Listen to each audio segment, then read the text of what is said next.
ಜಗತ್ ಮಿಥ್ಯ ಎಂಬ ಮಹಾಮಂತ್ರ ಸಾರಿದವರು, ಜೀವ ಬ್ರಹ್ಮ ಒಂದೇ ಸತ್ಯ ಎಂದು ಲೋಕಕ್ಕೆ ತಿಳಿಸಿದವರು.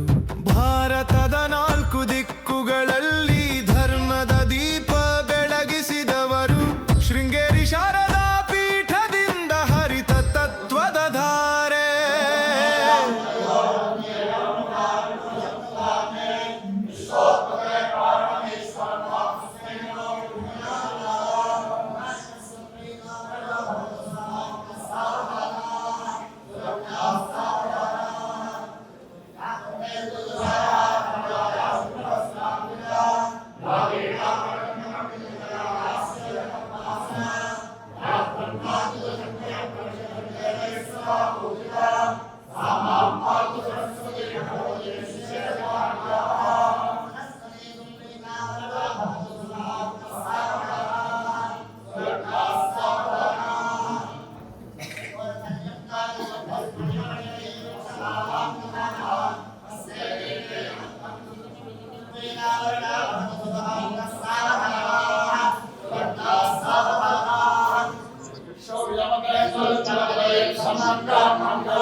ಸನಾತನ ಧರ್ಮದ ರಕ್ಷಕರು ನೀವು.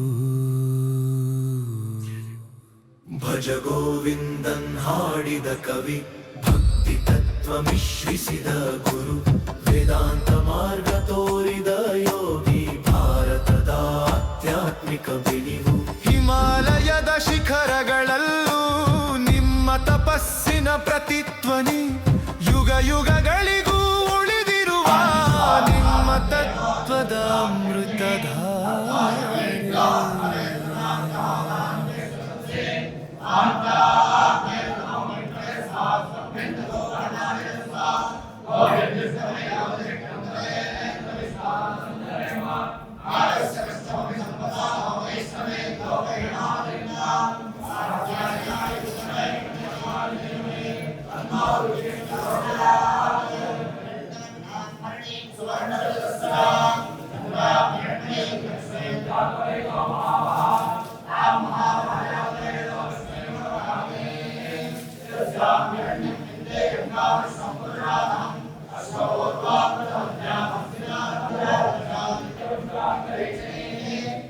Thank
you.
ತತ್ವದ ಬೆಳಕು ನೀವು, ಭಾರತದ ದಿವ್ಯ ಗುರು ನೀವು.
ಮನದೊಳಗೆ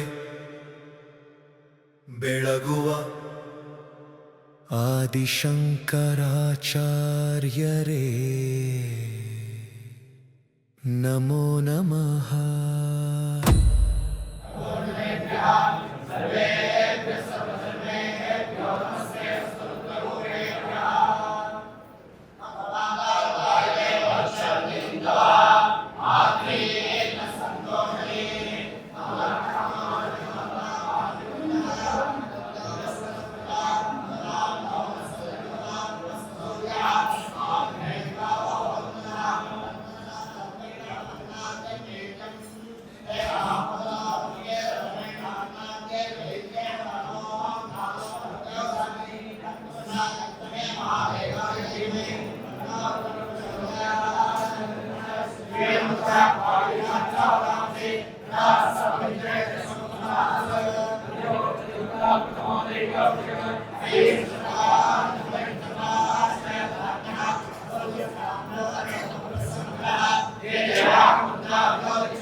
Om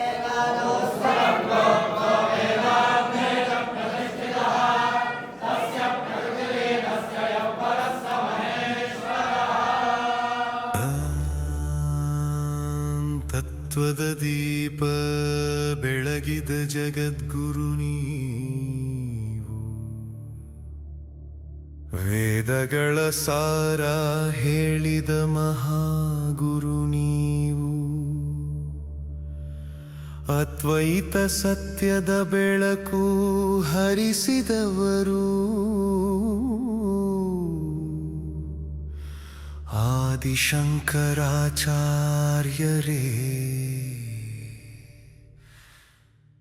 ನಮೋ ನಮಃ.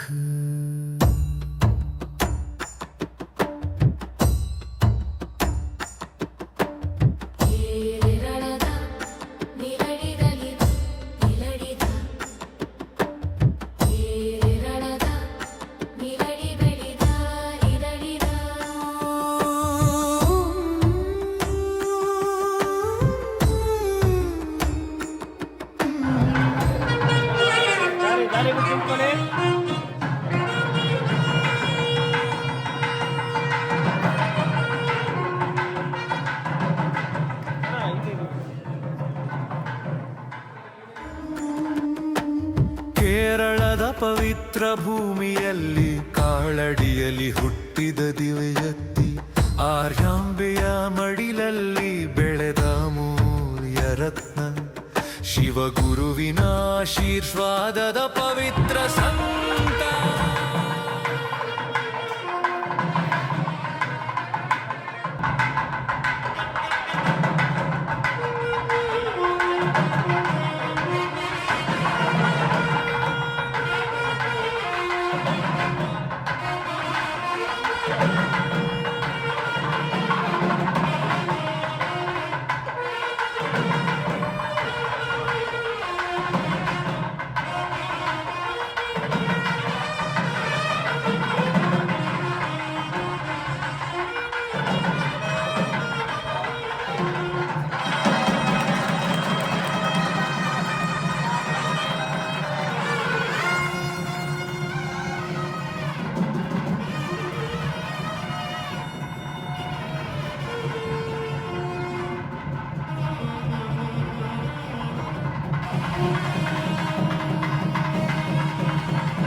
ಎಲ್ಲರೂ ಆಸೀನರಾಗಬೇಕು.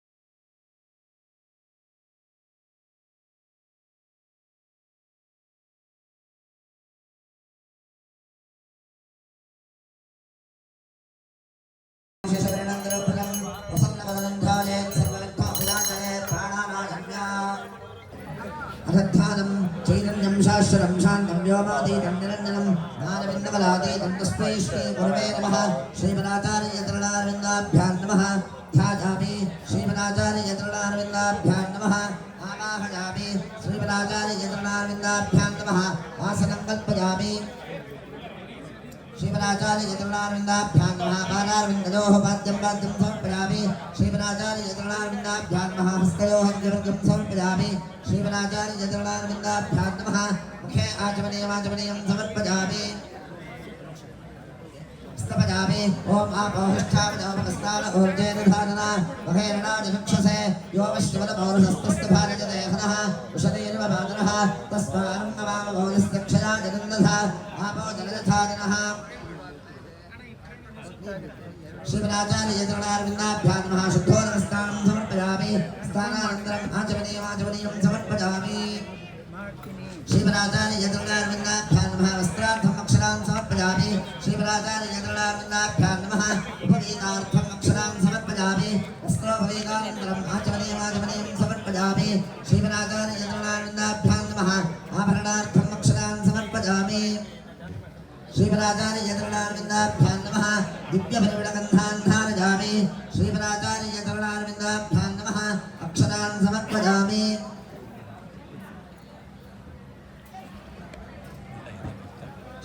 श्रीमदाचार्यचरणारविन्दाभ्यां नमः पुष्पाणि समर्पयामि श्रीमदाचार्यचरणारविन्दाभ्यां नमः प्रदक्षिणनमस्कारान् समर्पयामि ಬಾಲ್ಯದಲ್ಲಿ ವೇದಗಳ ವಿದ್ಯೆ ಪಡೆದವರು ಚಿಕ್ಕ ವಯಸ್ಸಿನಲ್ಲೇ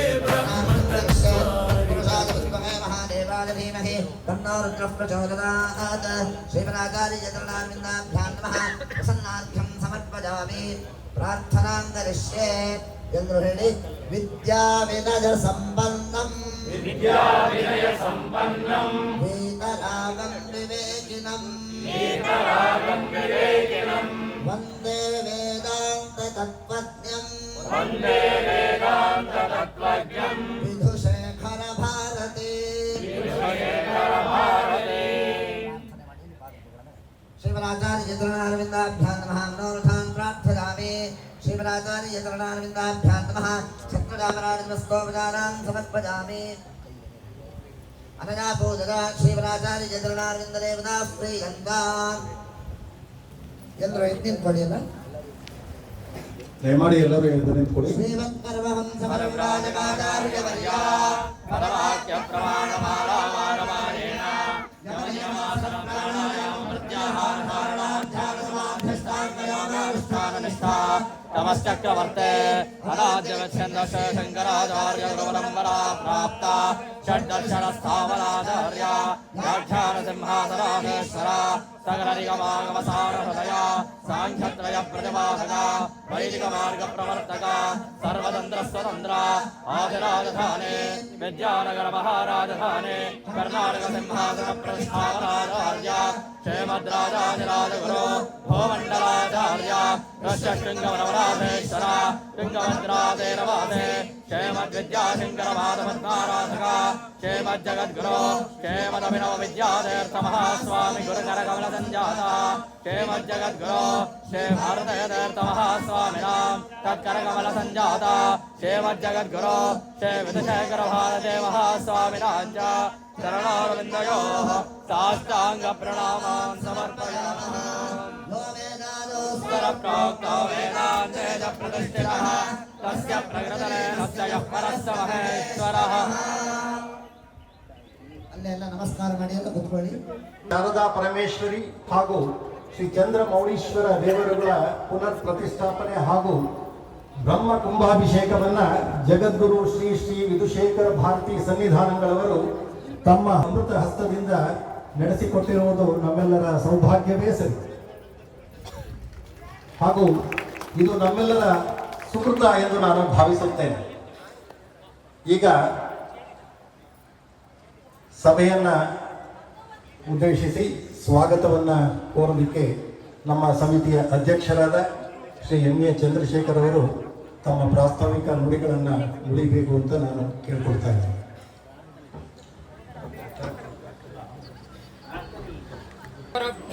नमः हरिः ॐ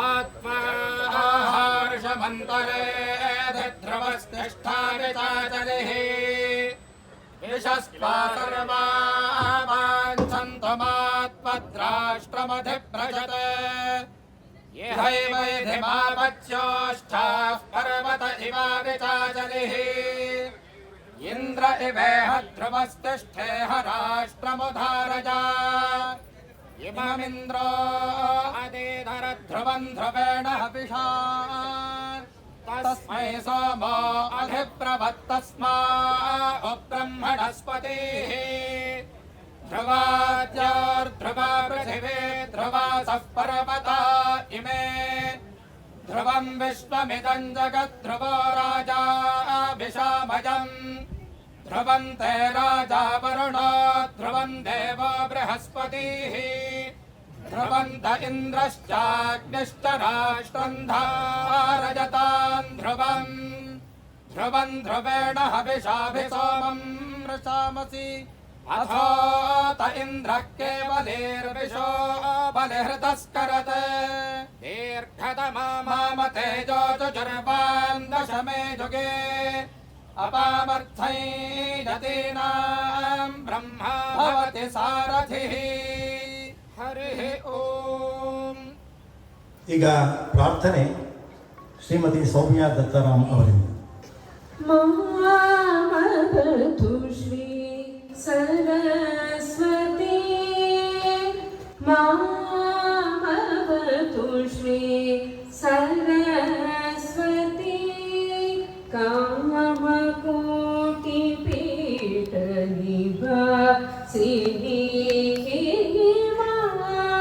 ಮಾಮವತು ಶ್ರೀ ಸರಸ್ವತಿ ಕೋಮಲಕರ ಸರೋಜ ಧೃತ ವೀಣಾ ಕೋಮಲಕರ ಸರೋಜ ಧೃತ ವೀಣಾ ಸೀಮಾತೀತ ವರವಾಗ್ವಿಭೂಷಣ ಸೀಮಾತೀತ ವರವಾಗ್ವಿಭೂಷಣ ಮಾಮವತು ಶ್ರೀ ಸರಸ್ವತಿ ರಾಜಾಧಿರಾಜ ಪೂಜಿತ ಚರಣ ರಾಜೀವನಯನ ರಮಣೀಯ ವದನ ಸುಜನ ಮನೋರಥ ಪೂರ್ಣ ಚತುರ ನಿಜ ದಳ ಶೋಭಿತ ಮಣಿಮಯ ಹಾರ ಅಜಭವ ವಂದಿತ ವಾಸುದೇವ ಚರಣಾರ್ಪಿತ ಸಕಲ ವೇದ ಸಾರ ಮಾಮವತು ಶ್ರೀ ಸರಸ್ವತಿ ಕಾಮಕೋಟಿ ಪೀಠ ನಿವಾಸಿನಿ ಮಾಮವತು ಶ್ರೀ ಸರಸ್ವತಿ.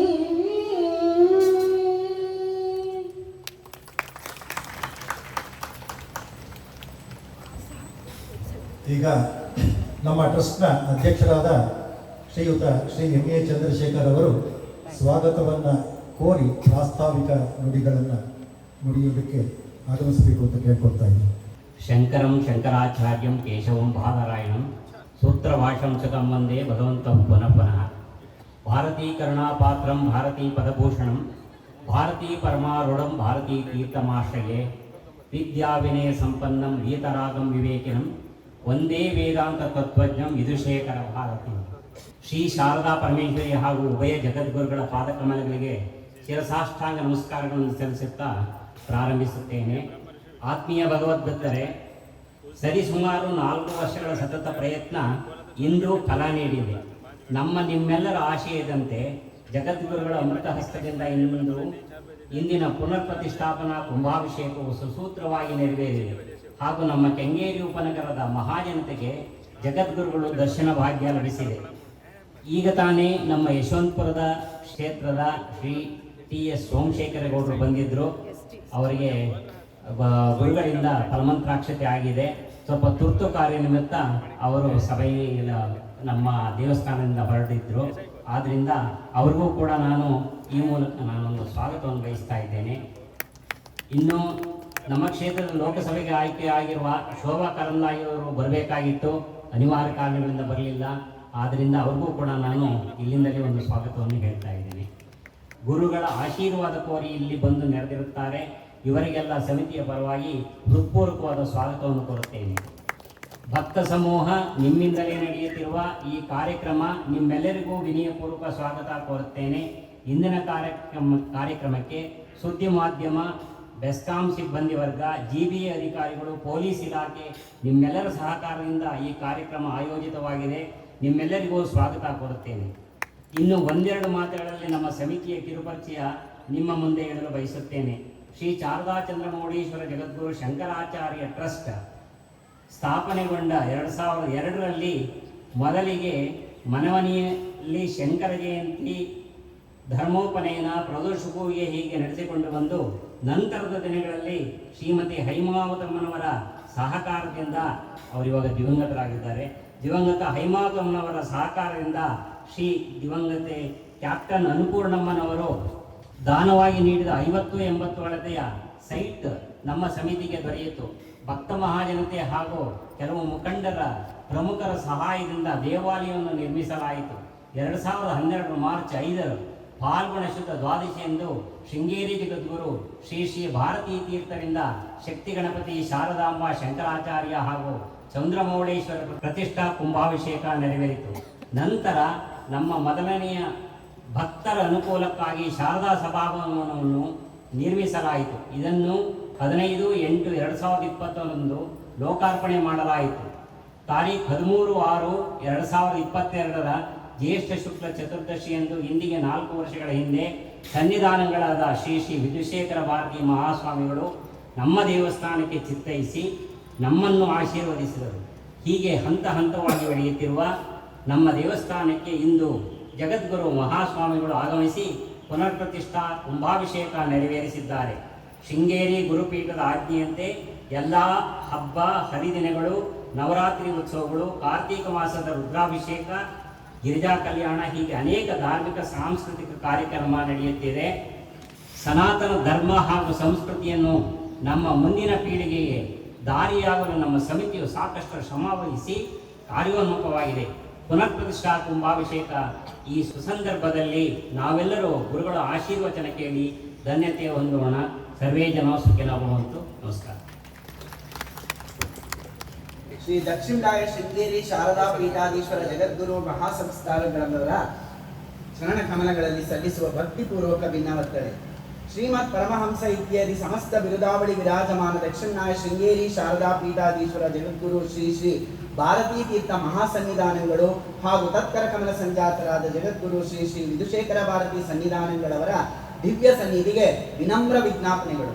ಅದ್ವೈತ ಸಿದ್ಧಾಂತದ ಪುನರುತ್ಥಾನಕ್ಕಾಗಿ ಜಗದ್ಗುರು ಆದಿಶಂಕರಾಚಾರ್ಯರು ಸ್ಥಾಪಿಸಿದ ಪ್ರಥಮ ಹಾಗೂ ಪ್ರಧಾನ ಪೀಠವಾದ ದಕ್ಷಿಣಾಮ್ನಾಯ ಶ್ರೀ ಶೃಂಗೇರಿ ಶಾರದಾ ಪೀಠವು ಕಳೆದ 12 ಶತಮಾನಗಳಿಂದ ಸನಾತನ ಧರ್ಮದ ಅಖಂಡ ಜ್ಯೋತಿಯಾಗಿ ಪ್ರಕಾಶಿಸುತ್ತಿದೆ. ಈ ದಿವ್ಯ ಪರಂಪರೆಯನ್ನು ಮುನ್ನಡೆಸುತ್ತಿರುವ ಅದ್ವೈತ ಸಾಮ್ರಾಜ್ಯದ ಚಕ್ರವರ್ತಿಗಳು, ಅಪ್ರತಮ ತಪಸ್ವಿಗಳು ಆದ ಪರಮಪೂಜ್ಯ ಜಗದ್ಗುರು ಶ್ರೀ ಶ್ರೀ ಭಾರತೀ ತೀರ್ಥ ಮಹಾಸ್ವಾಮಿಗಳವರ ಅಪಾರ ಜ್ಞಾನಶಕ್ತಿ ಹಾಗೂ ಅವರ ಕರಕಮಲ ಸಂಜಾತರಾದ ಸದಾ ಲೋಕ ಕಲ್ಯಾಣ ತತ್ಪರರಾದ ಜಗದ್ಗುರು ಶ್ರೀ ಶ್ರೀ ವಿಧುಶೇಖರ ಭಾರತಿ ಮಹಾಸ್ವಾಮಿಗಳವರ ದಿವ್ಯ ಮಾರ್ಗದರ್ಶನಗಳು ನಮ್ಮ ಭರತ ಖಂಡದ ಆಧ್ಯಾತ್ಮಿಕ ಚೇತನವಾಗಿದೆ. ಉಭಯ ಜಗದ್ಗುರುಗಳವರ ತಪೋಬಲ, ಸೌಮ್ಯಮೂರ್ತಿ ಸ್ವಭಾವ, ಧರ್ಮ ಪ್ರಚಾರದ ಶ್ರಮ ಮತ್ತು ಭಕ್ತರ ಮೇಲಿರುವ ಕೃಪಾ ಕಟಾಕ್ಷಗಳು ಸಮಸ್ತ ಮಾನವ ಕುಲವನ್ನು ಸನ್ಮಾರ್ಗದತ್ತ ಮುನ್ನಡೆಸುತ್ತಿವೆ. ಇತಿಹಾಸ ಪ್ರಸಿದ್ಧವಾದ ಕೆಂಗೇರಿಯು ಅತ್ಯಂತ ಪುರಾತನ ಮತ್ತು ಸಾಂಸ್ಕೃತಿಕ ಹಿನ್ನೆಲೆಯುಳ್ಳ ಪುಣ್ಯಭೂಮಿಯಾಗಿದೆ. ಚೋಳರ ಕಾಲದ ಪ್ರಾಚೀನ ಶಾಸನೋಕ್ತ ಇತಿಹಾಸವನ್ನು ಹೊಂದಿರುವ ನಾಡಪ್ರಭು ಕೆಂಪೇಗೌಡರ ಆಳ್ವಿಕೆಯ ಹೆಜ್ಜೆಯ ಗುರುತುಗಳನ್ನು ಒಡಲಿನಲ್ಲಿಟ್ಟುಕೊಂಡಿರುವ ಕೆಂಗೇರಿ ಉಪನಗರವು ಇಂದು ಆಧುನಿಕತೆಯ ನಡುವೆಯೂ ಧಾರ್ಮಿಕ ಸಂಸ್ಕಾರವನ್ನು ಜೀವಂತವಾಗಿರಿಸಿಕೊಂಡಿದೆ. ಇಲ್ಲಿನ ಮಹಾಜನತೆಯು ಧರ್ಮನಿಷ್ಠರು, ಸದಾಚಾರ ಸಂಪನ್ನರು, ಗುರುದೇವತಾ ಭಕ್ತಿಯಲ್ಲಿ ಸದಾ ಮುಂಚೂಣಿಯಲ್ಲಿರುವವರಾಗಿದ್ದಾರೆ. ಕೆಂಗೇರಿ ಉಪನಗರದ ಸಮಸ್ತ ಸದ್ಭಕ್ತ ಮಹಾಜನತೆಯು ಶೃಂಗೇರಿ ಜಗದ್ಗುರುಗಳ ತತ್ವ ಆದರ್ಶಗಳಿಗೆ ಬದ್ಧರಾಗಿದ್ದು ಆಧ್ಯಾತ್ಮಿಕ ಕೈಂಕರ್ಯಗಳಲ್ಲಿ ಸದಾ ಒಗ್ಗಟ್ಟಿನಿಂದ ಪಾಲ್ಗೊಳ್ಳುವ ಪರಮಧನ್ಯ ಸಮಾಜವಾಗಿದೆ. ಈ ಪುಣ್ಯಭೂಮಿಯ ಸದ್ಭಕ್ತ ಆರಾಧ್ಯ ಕೇಂದ್ರವಾಗಿರುವ ಶ್ರೀ ಶಾರದಾಂಬಾ ದೇವಾಲಯ ಭಗವತಿಯ ಅಪಾರ ಕರುಣೆಯಿಂದ ಮತ್ತು ಉಭಯ ಜಗದ್ಗುರುಗಳ ಪರಿಪೂರ್ಣ ಆಶೀರ್ವಾದ ಹಾಗೂ ದಿವ್ಯ ಮಾರ್ಗದರ್ಶನಗಳೊಂದಿಗೆ ಅತ್ಯಂತ ಮಹತ್ತರವಾದ ಧಾರ್ಮಿಕ ಕಾರ್ಯವು ಯಶಸ್ವಿಯಾಗಿ ಸಂಪನ್ಮೂಲಗೊಂಡಿದೆ. ನಮ್ಮ ಕ್ಷೇತ್ರದ ಆರಾಧ್ಯ ಮೂರ್ತಿಗಳಾದ ಶ್ರೀ ಶಾರದಾಂಬೆ, ಶ್ರೀ ಶಕ್ತಿ ಗಣಪತಿ ಹಾಗೂ ಶ್ರೀ ಚಂದ್ರಮೌಳೇಶ್ವರ ಸ್ವಾಮಿಯ ಭವ್ಯ ಮೂರ್ತಿಗಳ ಪುನರ್ ಪ್ರತಿಷ್ಠಾಪನೆ ಹಾಗೂ ಬ್ರಹ್ಮಕುಂಭಾಭಿಷೇಕವನ್ನು ಯಶಸ್ವಿಯಾಗಿ ನೆರವೇರಿಸಿದ್ದೀರಿ. ಈ ಪರಮಪಾವನ ಕೈಂಕರ್ಯವು ಗುರುದೇವರ ಸಂಕಲ್ಪದಂತೆಯೇ ಸುಸೂತ್ರವಾಗಿ ನಡೆದು ನಮ್ಮ ಇಡೀ ಕ್ಷೇತ್ರವು ಜ್ಞಾನ ಮತ್ತು ಧರ್ಮದ ದಿವ್ಯ ಚೇತನದಿಂದ ಪುನೀತಗೊಂಡಿದೆ. ಇಂತಹ ಮಹೋನ್ನತ ಇತಿಹಾಸಕ್ಕೆ ಸಾಕ್ಷಿಯಾದ ಕೆಂಗೇರಿ ಉಪನಗರದ ಸಮಸ್ತ ಭಕ್ತ ಜನತೆ ಮತ್ತು ದೇವಸ್ಥಾನದ ಆಡಳಿತ ಮಂಡಳಿಯವರು ಅತ್ಯಂತ ನಮ್ರತೆಯಿಂದ ಉಭಯ ಜಗದ್ಗುರುಗಳವರ ಚರಣಾರವಿಂದಗಳಲ್ಲಿ ಶಿರವಾಗಿ ಕೃತಜ್ಞತೆಗಳನ್ನು ಸಮರ್ಪಿಸುತ್ತಿದ್ದೇವೆ.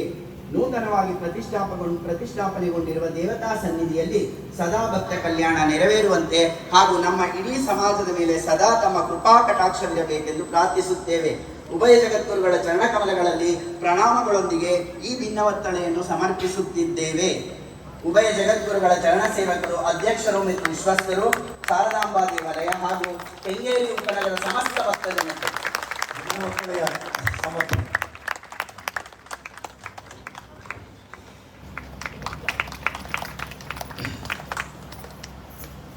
ಈಗ ನಮ್ಮ ಸೇವಾ ಕರ್ತವ್ಯಗಳಿಗೆ ನುಡಿ ನಮನಗಳನ್ನು ಹೇಳೋದಕ್ಕೆ ಅರ್ಪಿಸೋದಕ್ಕೆ ನಮ್ಮ ಕಾರ್ಯದರ್ಶಿಗಳಾದ ಶ್ರೀ ರವಿಕುಮಾರ್ ಅವರು. ಗುರುಬ್ರಹ್ಮ ಗುರುವಿಷ್ಣು ಗುರುದೇವ ಮಹೇಶ್ವರ ಗುರು ಸಾಕ್ಷಾತ್ ಪರಬ್ರಹ್ಮ ತಸ್ಮೈ ಶ್ರೀ ಗುರುವೇ ನಮಃ. ಜಗದ್ಗುರುಗಳ ಪಾದಕಮಲಗಳಿಗೆ ನಮಸ್ಕರಿಸುತ್ತಿದ್ದೇವೆ. ಇಂದಿನ ಈ ಸುಂದರ ಕಾರ್ಯಕ್ರಮ ಯಶಸ್ವಿಯಾಗಿ ನೆರವೇರಲು ಪ್ರತ್ಯಕ್ಷ ಹಾಗೂ ಪರೋಕ್ಷವಾಗಿ ಸಹಕರಿಸಿದ ಎಲ್ಲರಿಗೂ ಧನ್ಯತೆಯನ್ನು ತಿಳಿಸುವುದು ನಮ್ಮ ಕರ್ತವ್ಯ. ಶೃಂಗೇರಿ ಪೀಠದ ಆಡಳಿತಾಧಿಕಾರಿಗಳಾದ ಗುರುಸೇವಾನಿರತ ಶ್ರೀ P.A. ಮುರಳೀರವರಿಗೆ ನಾವು ಧನ್ಯವಾದಗಳನ್ನು ಅರ್ಪಿಸುತ್ತೇವೆ. ಬೃಹತ್ಪುರ ಕ್ಷೇತ್ರದ ಶಾಸಕರಾದ H.D. ಸೋಮಶೇಖರ್ ಗೌಡರವರಿಗೆ ಧನ್ಯವಾದಗಳು. ಪೊಲೀಸ್ ಸಿಬ್ಬಂದಿ ಹಾಗೂ BBMP ಸಿಬ್ಬಂದಿ, ಬೆಸ್ಕಾಂ ಸಿಬ್ಬಂದಿ ಹಾಗೂ ಮಾಧ್ಯಮ ಮಿತ್ರರಿಗೆ ಧನ್ಯವಾದಗಳು. ಈ ದಿನದ ಕಾರ್ಯಕ್ರಮ ಯಶಸ್ವಿಯಾಗಲು ಸ್ವಯಂ ಸೇವಕರು, ಸೇವಾ ಸಿಂಹಪಾಲು ಇವರಿಗೆ ಧನ್ಯವಾದಗಳು.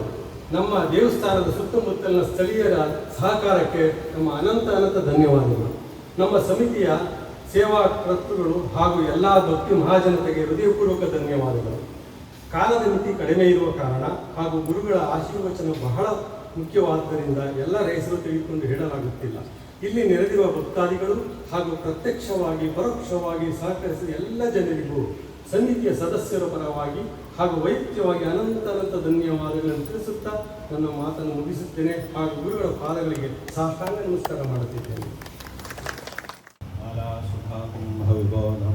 ವಿದ್ಯಾವಿರಾಜತ್ಕರವಾರಿಜಾತಾಂ ಅಪಾರ ಕಾರುಣ್ಯ ಸುಧಾಂಬುರಾಶಂ ಶ್ರೀ ಶಾರದಾಂಬಾಂ ಪ್ರಣತೋಸ್ಮಿ ನಿತ್ಯಂ. ಶ್ರುತಿಸ್ಮೃತಿಪುರಾಣಾನಾಂ ಆಲಯಂ ಕರುಣಾಲಯಂ ನಮಾಮಿ ಭಗವತ್ಪಾದಶಂಕರಂ ಲೋಕಶಂಕರಂ. ಇವತ್ತಿನ ದಿವಸ ಸುಮುಹೂರ್ತದಲ್ಲಿ ಈ ಕೆಂಗೇರಿ ಉಪನಗರದ ಆಸ್ತಿಕ ಭಕ್ತ ಜನರೆಲ್ಲರ ಶ್ರದ್ಧಾ ಕೇಂದ್ರವಾಗಿ ವಿರಾಜಮಾನವಾಗಿರತಕ್ಕಂತಹ ಈ ಶಂಕರ ಮಠದಲ್ಲಿ ಸಮಸ್ತ ವಿದ್ಯೆಗಳಿಗೂ ಅಧಿದೇವತೆಯಾದ ಜಗನ್ಮಾತೆ ಶ್ರೀ ಶಾರದಾ ಪರಮೇಶ್ವರಿ ಅಮ್ಮನವರ ಮತ್ತು ಶಕ್ತಿ ಗಣಪತಿ ಮತ್ತು ಶ್ರೀ ಚಂದ್ರಮೌಳೇಶ್ವರ ಸ್ವಾಮಿ ಹಾಗೂ ಶಂಕರ ಭಗವತ್ಪಾದಾಚಾರ್ಯರ ಪುನಃ ಪ್ರತಿಷ್ಠಾ ಕುಂಭಾಭಿಷೇಕವನ್ನು ನೆರವೇರಿಸಿದ್ದೇವೆ.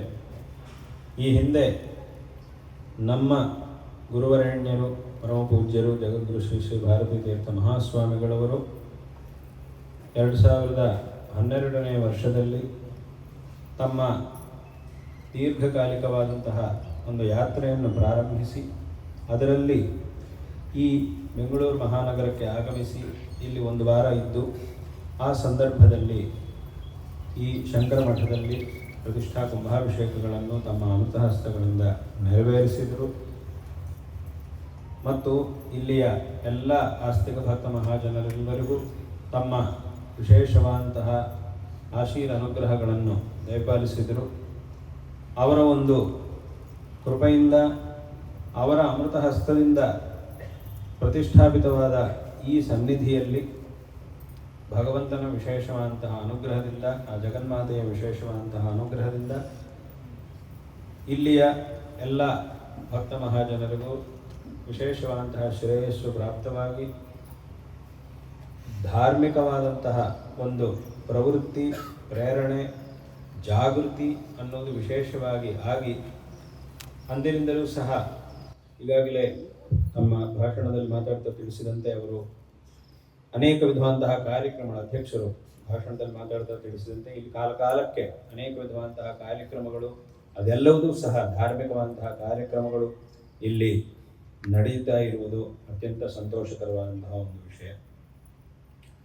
ಇಲ್ಲಿ ಶಾರದಾ ಪರಮೇಶ್ವರಿ ಅಮ್ಮನವರು ಸಮಸ್ತ ವಿದ್ಯೆಗಳಿಗೂ ಅಧಿದೇವತೆಯಾಗಿ ಎಲ್ಲ ವಿಧವಾದಂತಹ ಜ್ಞಾನ ರಾಶಿಯನ್ನು ನಮಗೆ ಅನುಗ್ರಹಿಸತಕ್ಕಂತಹ ಅಮ್ಮನವರು.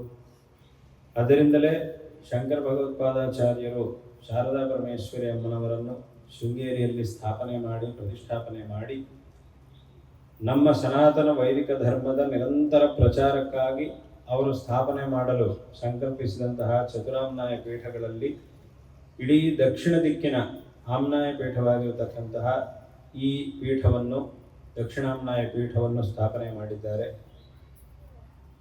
ಈ ಪೀಠದಿಂದ ಸದಾಕಾಲ ಧರ್ಮ ಪ್ರಚಾರವು, ಧರ್ಮತತ್ವ ಮತ್ತು ಬ್ರಹ್ಮತತ್ವದ ಪ್ರಚಾರವು ವಿಶೇಷವಾಗಿ ಆಗಬೇಕು ಅನ್ನುವಂತಹ ಉದ್ದೇಶದಿಂದಲೇ ಸಮಸ್ತ ವಿದ್ಯೆಗಳಿಗೂ ಅಧಿದೇವತೆಯಾಗಿರ್ತಕ್ಕಂತಹ ಶಾರದಾ ಪರಮೇಶ್ವರಿ ಅಮ್ಮನವರನ್ನು ಈ ಪೀಠದಲ್ಲಿ ಪ್ರತಿಷ್ಠಾಪನೆ ಮಾಡಿದ್ದಾರೆ. ಹಾಗಾಗಿ ಇದು ಶಾರದಾ ಪೀಠ ಅನ್ನುವಂತಹ ಅಭಿಧಾನವನ್ನು ಹೊಂದಿದೆ, ನಾಮಧೇಯವನ್ನು ಹೊಂದಿದೆ.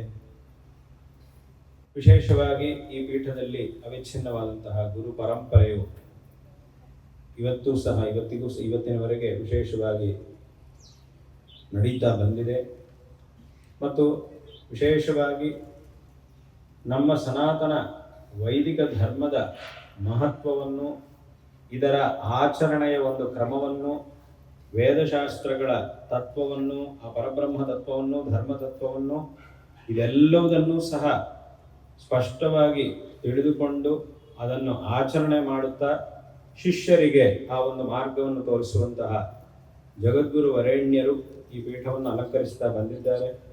ವಿಶೇಷವಾಗಿ ಜಗದ್ಗುರು ಶ್ರೀ ವಿದ್ಯಾರಣ್ಯ ಮಹಾಸ್ವಾಮಿಗಳವರು, ಅವರು ಈ ಪೀಠದ 12ನೇ ಅಧಿಪತಿಗಳಾಗಿ ವೇದ ಭಾಷ್ಯಗಳನ್ನು ರಚನೆ ಮಾಡಿ ಇವತ್ತಿನ ದಿವಸ ವೇದಗಳ ಅರ್ಥವನ್ನು ನಾವು ತಿಳಿದುಕೊಳ್ಳಬೇಕು ಅಂತಂದರೆ ಅದಕ್ಕೆ ಇರತಕ್ಕಂತಹ ಏಕಮಾತ್ರವಾದ ಮಾರ್ಗ ಅಂತಂದರೆ ಅದು ವಿದ್ಯಾರಣ್ಯ ಮಹಾಸ್ವಾಮಿಗಳವರು ರಚಿಸಿದಂತಹ ವೇದ ಭಾಷ್ಯಗಳಾಗಿವೆ.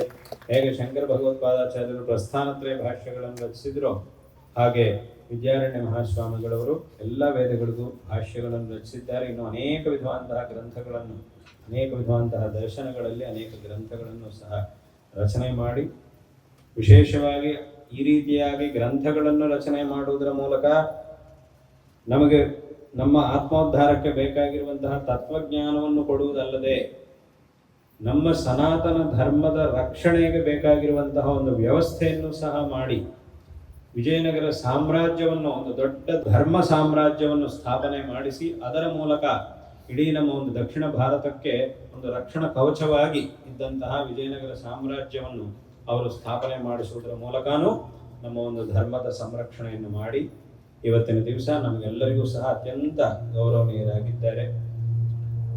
ಅಂತಹ ಮಹಾಪುರುಷರು ಈ ಒಂದು ಪೀಠವನ್ನು ಅಧಿಷ್ಠಿಸಿದ್ದಾರೆ. ಪ್ರಸ್ತುತ ಅದರಲ್ಲಿ ನಮ್ಮ ಗುರುವರೇಣ್ಯರು ಜಗದ್ಗುರು ಶ್ರೀ ಶ್ರೀ ಭಾರತೀ ತೀರ್ಥ ಮಹಾಸ್ವಾಮಿಗಳವರು ಈ ಪೀಠದ 36ನೇ ಅಧಿಪತಿಗಳಾಗಿ ನಮಗೆಲ್ಲರಿಗೂ ಸಹ ವಿಶೇಷವಾಗಿ ಅನುಗ್ರಹವನ್ನು ಮಾಡುತ್ತಿದ್ದಾರೆ. ಅಂತಹ ಮಹಾಪುರುಷರ ಅಮೃತ ಹಸ್ತಗಳಿಂದ ಇಲ್ಲಿ ಈ ಒಂದು ದೇವಸ್ಥಾನದಲ್ಲಿ ಭಗವಂತನ ಆ ದೇವಿಯ ಪ್ರತಿಷ್ಠಾ ಕುಂಭಾಭಿಷೇಕಗಳು ನೆರವೇರಿರುವುದು ಅತ್ಯಂತ ಸಂತೋಷಕರವಾದಂತಹ ಒಂದು ವಿಷಯವಾಗಿದೆ. ಈ ರೀತಿಯಾಗಿ ಆ ಒಂದು ಜ್ಞಾನದ ಪ್ರವಾಹವು ನಿರಂತರವಾಗಿ ಇರಬೇಕು ಅನ್ನುವಂತಹ ಒಂದು ಉದ್ದೇಶದಿಂದಲೇ ಸಮಸ್ತ ಜ್ಞಾನಗಳಿಗೂ ಸಮಸ್ತ ವಿದ್ಯೆಗಳಿಗೂ ಅಧಿದೇವತೆಯಾಗಿರ್ತಕ್ಕಂತಹ ಅಮ್ಮನವರನ್ನು ಶಂಕರರು ಪ್ರತಿಷ್ಠಾಪನೆ ಮಾಡಿದ್ದಾರೆ, ಶಾರದಾ ಅಮ್ಮನವರನ್ನು. ಶಾರದಾ ಅಮ್ಮನವರ ಬಗ್ಗೆ ಅಂದರೆ ಆ ಸರಸ್ವತಿ ದೇವಿ ಶಾರದಾ ಅಮ್ಮನವರ ಬಗ್ಗೆ ನಮಗೆ ವೇದಗಳು, ಉಪನಿಷತ್ತುಗಳು ಹೇಳ್ತಾ ಇವೆ, ನಮಸ್ತೆ ಶಾರದಾ ದೇವಿ ಕಾಶ್ಮೀರ ಪುರವಾಸಿನಿ ಅಂತ. ಆ ಒಂದು ಮಂತ್ರವು ನಮಗೆ ಈ ಮಾತನ್ನು ಹೇಳ್ತಾ ಇದೆ. ಕಾಶ್ಮೀರಪುರ, ಆ ಕಾಶ್ಮೀರಪುರ ಅನ್ನೋದು ಅಮ್ಮನವರ ಒಂದು ದಿವ್ಯ ಸ್ಥಾನ. ಹಾಗಾಗಿ ಆ ಒಂದು ಮಂತ್ರವು ನಮಗೆ ಹೀಗೆ ಹೇಳ್ತಾ ಇದೆ. ನಮಸ್ತೆ ಶಾರದಾ ದೇವಿ. ತುಂಬಾ ಜನ ಅದನ್ನು ಶ್ಲೋಕ ಅಂತ ತಿಳ್ಕೊಂಡಿರ್ತಾರೆ, ಆದರೆ ಅದು ಮಂತ್ರ, ಅದು ಉಪನಿಷತ್ತಿನಲ್ಲಿ ಇರತಕ್ಕಂತಹ ಒಂದು ಮಂತ್ರ. ಅದನ್ನೇ ಶ್ಲೋಕ ರೂಪವಾಗಿ ಎಲ್ಲರೂ ಸಹ ಹೇಳ್ತಾ ಇರ್ತಾರೆ. ವಾಸ್ತವವಾಗಿ ನಮಗೆ ಇದರ ಮೂಲ ಎಲ್ಲಿದೆ ಅಂತಂದ್ರೆ ಉಪನಿಷತ್ತಿನಲ್ಲಿದೆ. ಅದು ಶ್ಲೋಕದ ಹಾಗಿದೆ, ಆ ಒಂದು ಛಂದಸ್ಸಿನಲ್ಲಿ ಇರುವುದರಿಂದ ಪ್ರಸಿದ್ಧವಾದ ಶ್ಲೋಕಗಳು ಯಾವ ಛಂದಸ್ಸಿನಲ್ಲಿವೆಯೋ ಆ ಒಂದು ಛಂದಸ್ಸಿನಲ್ಲೇ ಇದು ಸಹ ಇರುವುದರಿಂದ ಇದನ್ನು ಶ್ಲೋಕ ಅಂತ ತುಂಬಾ ಜನ ತಿಳ್ಕೊಂಡಿರ್ತಾರೆ. ಇದು ಆ ಉಪನಿಷತ್ತಿನಲ್ಲಿ ಇರತಕ್ಕಂತಹ ಒಂದು ಮಂತ್ರ. ಈ ಒಂದು ಮಂತ್ರವು ಆ ಜಗನ್ಮಾತೆಯ ಒಂದು ದಿವ್ಯ ಸಾನ್ನಿಧ್ಯವು ಆ ಕಾಶ್ಮೀರ ದೇಶದಲ್ಲಿದೆ, ಕಾಶ್ಮೀರ ಪ್ರದೇಶದಲ್ಲಿದೆ. ಯಾವುದು ನಮ್ಮ ಭಾರತ ದೇಶದ ಒಂದು ಶಿರಸ್ಥಾನವೋ ಆ ಒಂದು ಸ್ಥಾನದಲ್ಲಿ ಅಮ್ಮನವರ ದಿವ್ಯ ಸಾನ್ನಿಧ್ಯವಿದೆ. ತದನಂತರ ಅಂದರೆ ಅನಾದಿ ಕಾಲದಿಂದ ಕಾಶ್ಮೀರದಲ್ಲಿ ಅಮ್ಮನವರ ದಿವ್ಯ ಸಾನ್ನಿಧ್ಯ ಇದ್ದೇ ಇದೆ. ವಿಶೇಷವಾಗಿ ಶಂಕರ ಭಗವತ್ಪಾದಾಚಾರ್ಯರು ಅವತಾರ ಮಾಡಿ ತದನಂತರ ಶೃಂಗೇರಿಯಲ್ಲೂ ಸಹ ಅಮ್ಮನವರನ್ನು ಪ್ರತಿಷ್ಠಾಪನೆ ಮಾಡಿದ್ದಾರೆ. ಹಾಗಾಗಿ ನಮಗೆ ಇಡೀ ಪ್ರಪಂಚದಲ್ಲಿ ಶಾರದಾ ಪರಮೇಶ್ವರಿ ಅಮ್ಮನವರ ದಿವ್ಯ ಸಾನ್ನಿಧ್ಯ ಇರತಕ್ಕಂತಹ ಪ್ರದೇಶಗಳು ಅಂತಂದರೆ 2 ಪ್ರದೇಶಗಳು. ಒಂದು ಆ ಕಾಶ್ಮೀರವು, ಮತ್ತೊಂದು ಶಂಕರ ಭಗವತ್ಪಾದಾಚಾರ್ಯರ ಅಮೃತ ಹಸ್ತಗಳಿಂದ ಪ್ರತಿಷ್ಠಾಪನೆ ಆದ ನಂತರದಿಂದ ಆ ಒಂದು ಕಾಲದಿಂದ ಶೃಂಗೇರಿ ಕ್ಷೇತ್ರ. ಈ 2 ಕ್ಷೇತ್ರಗಳಲ್ಲಿ ಸಮಸ್ತ ವಿದ್ಯೆಗಳಿಗೂ ಅಧಿದೇವತೆಯಾಗಿರ್ತಕ್ಕಂತಹ ಜಗನ್ಮಾತೆಯು ನೆಲೆಸಿದ್ದಾಳೆ. ಎಲ್ಲ ಭಕ್ತ ಮಹಾಜನರಿಗೂ ಸಹ ವಿಶೇಷವಾಗಿ ಅನುಗ್ರಹಿಸ್ತಾ ಇದ್ದಾಳೆ. ನಾವು ಶಂಕರ ಭಗವತ್ಪಾದಾಚಾರ್ಯರ ಒಂದು ಚರಿತ್ರೆಯನ್ನು ನೋಡಿದರೆ ಅಲ್ಲಿ ಅತ್ಯಂತ ಅದ್ಭುತವಾದಂತಹ ಒಂದು ಕಥೆ ಇದೆ, ಒಂದು ಘಟ್ಟ ಇದೆ. ತುಂಬ ಜನರಿಗೆ ಗೊತ್ತಿದೆ, ಶಂಕರ ಭಗವತ್ಪಾದಾಚಾರ್ಯರಿಗೂ ಮಂಡನ ಮಿಶ್ರರಿಗೂ ವಾದ ಅನ್ನೋದಾಗಿತ್ತು. ಈ ಕರ್ಮ ಮಾರ್ಗವು ಅಥವಾ ಜ್ಞಾನ ಮಾರ್ಗವು ಶ್ರೇಷ್ಠವಾ, ಕರ್ಮ ಮಾರ್ಗವೇ ಅಂತಿಮವಾ, ಅಥವಾ ಅದರ ಮೇಲೆ ಜ್ಞಾನ ಮಾರ್ಗ ಅನ್ನೋದಿದೆಯಾ, ಕರ್ಮದಿಂದ ಮೋಕ್ಷವಾ ಜ್ಞಾನದಿಂದ ಮೋಕ್ಷವಾ ಅನ್ನುವಂತಹ ವಿಚಾರದ ಬಗ್ಗೆ ಅವರಿಬ್ಬರಲ್ಲೂ ದೊಡ್ಡ ಚರ್ಚೆ ಆಯಿತು ಅಂತ ಅದೆಲ್ಲರಿಗೂ ಸಹ ಗೊತ್ತಿದೆ. ಇಲ್ಲಿ ಶಂಕರ ಭಗವತ್ಪಾದಾಚಾರ್ಯರು ಪರಮಶಿವನ ಅವತಾರ, ಮಂಡನ ಮಿಶ್ರರು ಬ್ರಹ್ಮನ ಅವತಾರಿಗಳಾಗಿದ್ದಾರೆ. ಮಂಡನ ಮಿಶ್ರರ ಅವತಾರದ ಉದ್ದೇಶ ಏನು ಅಂತಂದ್ರೆ ಈ ಕರ್ಮ ಮಾರ್ಗದ ಮಹತ್ವವನ್ನು ಸ್ವತಃ ಆಚರಣೆ ಮಾಡಿ ಈ ಲೋಕಕ್ಕೆ ತಿಳಿಸುವುದು ಅನ್ನೋದು ಅವರ ಅವತಾರದ ಉದ್ದೇಶ. ಅದೇ ರೀತಿಯಾಗಿ ಶಂಕರಾಚಾರ್ಯರ ಚರಿತ್ರೆಯಲ್ಲಿ ನಾವು ನೋಡಿದರೆ ಆರಂಭದಲ್ಲೇ ಕುಮಾರಿಲ ಭಟ್ಟರ ಬಗ್ಗೆ ಬರುತ್ತೆ. ಕುಮಾರಿಲ ಭಟ್ಟರು ಸಹ ಕರ್ಮ ಮಾರ್ಗವನ್ನು ಸ್ಥಾಪನೆ ಮಾಡಲಿಕ್ಕೋಸ್ಕರವೇ ಬಂದಿದ್ದಾರೆ. ಯಾಕೆಂದ್ರೆ ಕರ್ಮ ಮಾರ್ಗ ಅನ್ನೋದಿಲ್ಲದೆ ಜ್ಞಾನ ಮಾರ್ಗ ಇಲ್ಲ. ಕರ್ಮ ಮಾರ್ಗ ಇದ್ರೇನೆ ತದನಂತರ ಜ್ಞಾನ ಮಾರ್ಗ. ಇದರಿಂದ ಜ್ಞಾನ ಮಾರ್ಗಕ್ಕೆ ನೇರವಾಗಿ ಯಾರು ಜ್ಞಾನ ಮಾರ್ಗಕ್ಕೆ ಹೋಗ್ಲಿಕ್ಕೆ ಸಾಧ್ಯವಾಗುವುದಿಲ್ಲ. ಅದರಿಂದ ಕರ್ಮ ಮಾರ್ಗವನ್ನು ಅನುಷ್ಠಾನ ಮಾಡಿ, ಆದರೆ ಕರ್ಮ ಮಾರ್ಗವೇ ಅಂತಿಮ ಅಲ್ಲ. ಇದನ್ನು ಮಾಡದೆ ಅಲ್ಲಿಗೆ ಹೋಗೋ ಹಾಗಿಲ್ಲ ಜ್ಞಾನ ಮಾರ್ಗಕ್ಕೆ. ಹಾಗಂತ ಹೇಳಿ ಕರ್ಮ ಮಾರ್ಗದಲ್ಲೇ ನಿಲ್ಲುವ ಹಾಗೂ ಇಲ್ಲ. ಇದನ್ನು ಮಾಡಿಕೊಂಡು ಮುಂದಕ್ಕೆ ಹೋಗುವುದೇ ನಮ್ಮ ಲಕ್ಷ್ಯ. ಅದರಿಂದ ನಮಗೆ ಮೋಕ್ಷ ಪ್ರಾಪ್ತಿ ಅನ್ನೋದು ಉಂಟಾಗುತ್ತೆ ಅಂತ ಎಲ್ಲ ಉಪನಿಷತ್ತುಗಳು ಶಾಸ್ತ್ರಗಳು ನಮಗೆ ಹೇಳ್ತಾ ಇವೆ. ಆದ್ದರಿಂದ ಈ ಒಂದು ಕರ್ಮ ಮಾರ್ಗದ ಸಂಸ್ಥಾಪನೆಯನ್ನು ವಿಶೇಷವಾಗಿ ಮಾಡುವುದಕ್ಕೋಸ್ಕರ ಸುಬ್ರಹ್ಮಣ್ಯ ಸ್ವಾಮಿ ಪರಮಶಿವನ ಅಪ್ಪಣೆಯಂತೆ ಕುಮಾರಿಲ ಭಟ್ಟರಾಗಿ ಅವತಾರವನ್ನು ಮಾಡಿದ್ದ. ಹಾಗೂ ಬ್ರಹ್ಮ ವಿಶೇಷವಾಗಿ ಮಂಡನ ಮಿಶ್ರರ ರೂಪದಲ್ಲಿ ಅವತಾರವನ್ನು ಮಾಡಿದ್ದ. ಇವರಿಬ್ಬರು ಶಂಕರ ಭಗವತ್ಪಾದಾಚಾರ್ಯರು ಪರಮಶಿವನು ಶಂಕರನ ರೂಪದಲ್ಲಿ ಅವತಾರವನ್ನು ಮಾಡಿ ಕರ್ಮ ಮಾರ್ಗದಿಂದ ಜ್ಞಾನ ಮಾರ್ಗಕ್ಕೆ ಹೇಗೆ ಹೋಗಬೇಕು, ಆ ಜ್ಞಾನ ಮಾರ್ಗದ ಮಹತ್ವ ಏನು ಅನ್ನುವುದನ್ನು ಶಂಕರ ಭಗವತ್ಪಾದಾಚಾರ್ಯ ರೂಪದಲ್ಲಿ ಪರಮಶಿವನ ಅವತಾರ ಮಾಡಿ ತಿಳಿಸಿದ್ದ. ಅಂದ್ರೆ ಅಲ್ಲಿ ಏನಾಯಿತು ಅಂತಂದ್ರೆ ಆ ಒಂದು ಜ್ಞಾನ ಮಾರ್ಗದ ಮಹತ್ವವನ್ನು ತಿಳಿಸಲಿಕ್ಕೋಸ್ಕರ ಪರಮಶಿವನು ಶಂಕರ ಭಗವತ್ಪಾದಾಚಾರ್ಯ ರೂಪದಲ್ಲಿ ಅವತಾರವನ್ನು ಮಾಡಿದ್ದ. ಆ ಕರ್ಮ ಮಾರ್ಗದ ಮಹತ್ವವನ್ನು ತಿಳಿಸುವುದಕ್ಕೋಸ್ಕರ ಸುಬ್ರಹ್ಮಣ್ಯ ಸ್ವಾಮಿ ಕುಮಾರಸ್ವಾಮಿಯು ಕುಮಾರಿಲ ಭಟ್ಟರಾಗಿ ಅವತಾರವನ್ನು ಮಾಡಿದ್ದ. ಬ್ರಹ್ಮ ಚತುರ್ಮುಖ ಬ್ರಹ್ಮನು ಮಂಡನ ಮಿಶ್ರರಾಗಿ ಅವತಾರ ಮಾಡಿದ್ದ. ಆದರೆ ಇಲ್ಲಿ ಇನ್ನೂ ಒಂದು ವಿಶೇಷ ಏನು ಅಂತಂದ್ರೆ ಈ ಕರ್ಮ ಮಾರ್ಗಕ್ಕೋಸ್ಕರ ಇಬ್ಬರು ಯಾಕೆ ಅವತಾರ ಮಾಡಿದ್ದಾರೆ, ಕುಮಾರಿಲ ಭಟ್ರು ಮತ್ತು ಸುಬ್ರಹ್ಮಣ್ಯ ಸ್ವಾಮಿ ಮತ್ತು ಬ್ರಹ್ಮ ಇಬ್ಬರಾಗಿ ಯಾಕೆ ಅವತಾರ ಮಾಡಿದ್ದಾರೆ ಅಂತ ಕೇಳಿದ್ರೆ ಇಲ್ಲೂ ಸಹ ಒಂದು ವಿಶೇಷ ಇದೆ. ಏನು ಅಂತ ಕೇಳಿದ್ರೆ ಕುಮಾರಿಲ ಭಟ್ಟರು ಏನ್ ಮಾಡಿದ್ರು ಅಂತಂದ್ರೆ ನಾಸ್ತಿಕರನ್ನು ಖಂಡನೆ ಮಾಡಿ ಸಂಪೂರ್ಣವಾಗಿ ನಾಸ್ತಿಕ್ಯವನ್ನು ನಿರ್ಮೂಲನೆ ಮಾಡಿ ಈ ಒಂದು ಆಸ್ತಿಕ್ಯವನ್ನು ದೃಢವಾಗಿ ಸಂಸ್ಥಾಪನೆ ಮಾಡಿದರು. ಆ ಒಂದು ಅಂದ್ರೆ ಈ ಕರ್ಮ ಮಾರ್ಗವನ್ನು ಅತ್ಯಂತ ದೃಢವಾಗಿ ಅವರು ಸಂಸ್ಥಾಪನೆ ಮಾಡಿದರು. ಇದು ಅವರು ಮಾಡಿದಂತಹ ಕೆಲಸ. ಮಂಡನ ಮಿಶ್ರರು ಏನ್ ಮಾಡಿದ್ರು ಅಂತಂದ್ರೆ ಅವರು ಕರ್ಮ ಮಾರ್ಗವನ್ನು ಸಂಸ್ಥಾಪನೆ ಮಾಡಿದ್ದಾರೆ, ಮಾಡುವುದರಲ್ಲಿ ಅವರು ಸಹ ವಿಶೇಷವಾಗಿ ತಮ್ಮ ಕೆಲಸವನ್ನು ಮಾಡಿದ್ದಾರೆ. ಆದರೆ ಅಲ್ಲಿಗೆ ನಿಲ್ಲದೆ ಕರ್ಮದಿಂದ ಜ್ಞಾನ ಮಾರ್ಗಕ್ಕೂ ನಾವು ಹೋಗಬೇಕು ಅನ್ನೋದನ್ನು ತೋರಿಸಿಕೊಟ್ಟಿದ್ದಾರೆ, ಸ್ವತಃ ಆಚರಣೆ ಮಾಡಿ ತೋರಿಸಿಕೊಟ್ಟಿದ್ದಾರೆ. ಹಾಗಾಗಿ ಅವರು ಮೊದಲು ಗೃಹಸ್ಥರಾಗಿದ್ರು, ಕರ್ಮಗಳನ್ನು ಆಚರಣೆ ಮಾಡ್ತಿದ್ರು, ತುಂಬಾ ಒಂದು ದೃಢವಾದಂತಹ ಕರ್ಮಿಷ್ಠರಾಗಿದ್ರು. ತದನಂತರ ಶಂಕರ ಭಗವತ್ಪಾದಾಚಾರ್ಯರು ಬಂದು ಚರ್ಚೆಯನ್ನು ಮಾಡಿದಾಗ ಅವರು ಜ್ಞಾನ ಮಾರ್ಗವನ್ನು ತಿಳಿದುಕೊಂಡು ಜ್ಞಾನ ಮಾರ್ಗದ ಮಹತ್ವವನ್ನು ಸಹ ತಿಳಿದು ಆ ಕರ್ಮ ಮಾರ್ಗದಿಂದ ಜ್ಞಾನ ಮಾರ್ಗಕ್ಕೆ ಹೋಗಿದ್ರು. ಜ್ಞಾನ ಮಾರ್ಗಕ್ಕೆ ಹೋದ ಮೇಲೆ ಕರ್ಮ ಮಾರ್ಗವನ್ನು ಅಂದ್ರೆ ಇನ್ನು ಅದರ ಅವಶ್ಯಕತೆ ಇಲ್ಲವಾದ್ದರಿಂದ ಅದನ್ನು ಸಂಪೂರ್ಣವಾಗಿ ಬಿಟ್ಟು ಸಂಪೂರ್ಣವಾಗಿ ಜ್ಞಾನ ಮಾರ್ಗದಲ್ಲಿ ಹೋಗಿದ್ರು. ಅದರಿಂದ ಕುಮಾರಿಲ ಭಟ್ಟರು ಅವರು ಈ ಕರ್ಮ ಮಾರ್ಗವನ್ನು ಸ್ಥಾಪನೆ ಮಾಡುವುದಕ್ಕೋಸ್ಕರ ಬಂದಿದ್ರು ಮತ್ತು ಮಂಡನ ಮಿಶ್ರರು ಕರ್ಮ ಮಾರ್ಗವನ್ನು ವಿಶೇಷವಾಗಿ ಆಚರಣೆ ಮಾಡಿ ತೋರಿಸಿ ಇದರಿಂದ ಜ್ಞಾನ ಮಾರ್ಗಕ್ಕೆ ಹೇಗೆ ಹೋಗಬೇಕು ಅನ್ನೋದನ್ನು ತೋರಿಸಿಕೊಟ್ಟಿದ್ದಾರೆ. ಹಾಗಾಗಿ ಅವರು ಮೊದಲು ಗೃಹಸ್ಥರಾಗಿದ್ರು, ತದನಂತರ ಶಂಕರ ಭಗವತ್ಪಾದಾಚಾರ್ಯರಿಂದ ಸನ್ಯಾಸವನ್ನು ಸ್ವೀಕರಿಸಿದ್ರು, ನಂತರ ಸುರೇಶ್ವರಾಚಾರ್ಯರ. ಹಾಗಾಗಿ ಈ ಕರ್ಮಗಳನ್ನು ಎಲ್ಲಿವರೆಗೆ ಅವಶ್ಯಕವೋ ಅಲ್ಲಿವರೆಗೆ ಆಚರಣೆ ಮಾಡಿ ತದನಂತರ ಜ್ಞಾನ ಮಾರ್ಗಕ್ಕೆ ಹೋಗಬೇಕು, ನಿವೃತ್ತಿ ಧರ್ಮಕ್ಕೆ ಹೋಗಬೇಕು ಅನ್ನುವುದನ್ನ ಅವರು ಸ್ವತಃ ಆಚರಣೆ ಮಾಡಿ ತೋರಿಸಿಕೊಟ್ಟಿದ್ದಾರೆ. ಅಂದ್ರೆ ಕರ್ಮ ಮಾರ್ಗಕ್ಕೂ ಜ್ಞಾನ ಮಾರ್ಗಕ್ಕೂ ಇರತಕ್ಕಂಥ ಒಂದು ಸಂಧಿ ಏನಿದೆಯೋ ಅದನ್ನು ಅವರು ತೋರಿಸಿಕೊಟ್ಟಿದ್ದಾರೆ, ಅದನ್ನು ಆಚರಣೆ ಮಾಡಿ ತೋರಿಸಿಕೊಟ್ಟಿದ್ದಾರೆ. ಶಂಕರ ಭಗವತ್ಪಾದಾಚಾರ್ಯರು ಅವರು ಬ್ರಹ್ಮಚರ್ಯದಿಂದಲೇ ನೇರವಾಗಿ ಸನ್ಯಾಸವನ್ನು ಪಡೆದು ಸನ್ಯಾಸಿಗಳಾಗಿ ತದನಂತರ ಅವರು ಸಂಪೂರ್ಣವಾಗಿ ಯಾವುದು ಅಂತಿಮವೋ ಜ್ಞಾನ ಮಾರ್ಗ ಅದನ್ನು ಅವರು ವಿಶೇಷವಾಗಿ ತೋರಿಸಿಕೊಟ್ಟಿದ್ದಾರೆ. ಹಾಗಾಗಿ ಆ ಒಬ್ಬೊಬ್ಬರ ಅವತಾರದ ಉದ್ದೇಶವು ಈ ರೀತಿಯಾಗಿತ್ತು. ಹಾಗಾಗಿ ಮಂಡನ ಮಿಶ್ರರು ಅವರು ಗೃಹಸ್ಥರಾಗಿದ್ದು ಕರ್ಮ ಮಾರ್ಗವನ್ನು ವಿಶೇಷವಾಗಿ ಪ್ರತಿಪಾದನೆ ಮಾಡಿದ್ದಾರೆ. ತದನಂತರ ಸುರೇಶ್ವರಾಚಾರ್ಯರಾಗಿ ವೇದಾಂತ ದರ್ಶನದ ವಾರ್ತಿಕಕಾರರಾಗಿದ್ದಾರೆ. ವಾರ್ತಿಕಕಾರ ಯಾವುದಾದ್ರೂ ಒಂದು ದರ್ಶನದಲ್ಲಿ 3 ಜನರು ತುಂಬಾ ಪ್ರಧಾನ, ಸೂತ್ರಕಾರರು, ಭಾಷ್ಯಕಾರರು, ವಾರ್ತಿಕಕಾರರು ಅಂತ 3 ಜನ ತುಂಬಾ ಪ್ರಧಾನ. ಆ ದರ್ಶನದಲ್ಲಿ ಏನೇ ಗ್ರಂಥಗಳಿದ್ರು ಅವರೆಲ್ಲರೂ ಇವರು 3 ಜನ ಹೇಳಿದ ಹಾಗೇನೆ ಹೇಳಬೇಕು, ಇವ್ರಿಗೆ ವಿರುದ್ಧವಾಗಿ ಹೇಳುವ ಹಾಗಿಲ್ಲ ಯಾರೇ ಆದರೂ ಸಹ. ಅಂತಹ ಒಂದು ಸ್ಥಾನ ಅವರು 3 ಜನರಿಗೆ ಇರುತ್ತೆ, ಸೂತ್ರಕಾರರಿಗೂ, ಭಾಷ್ಯಕಾರರಿಗೂ, ವಾರ್ತಿಕಕಾರರು.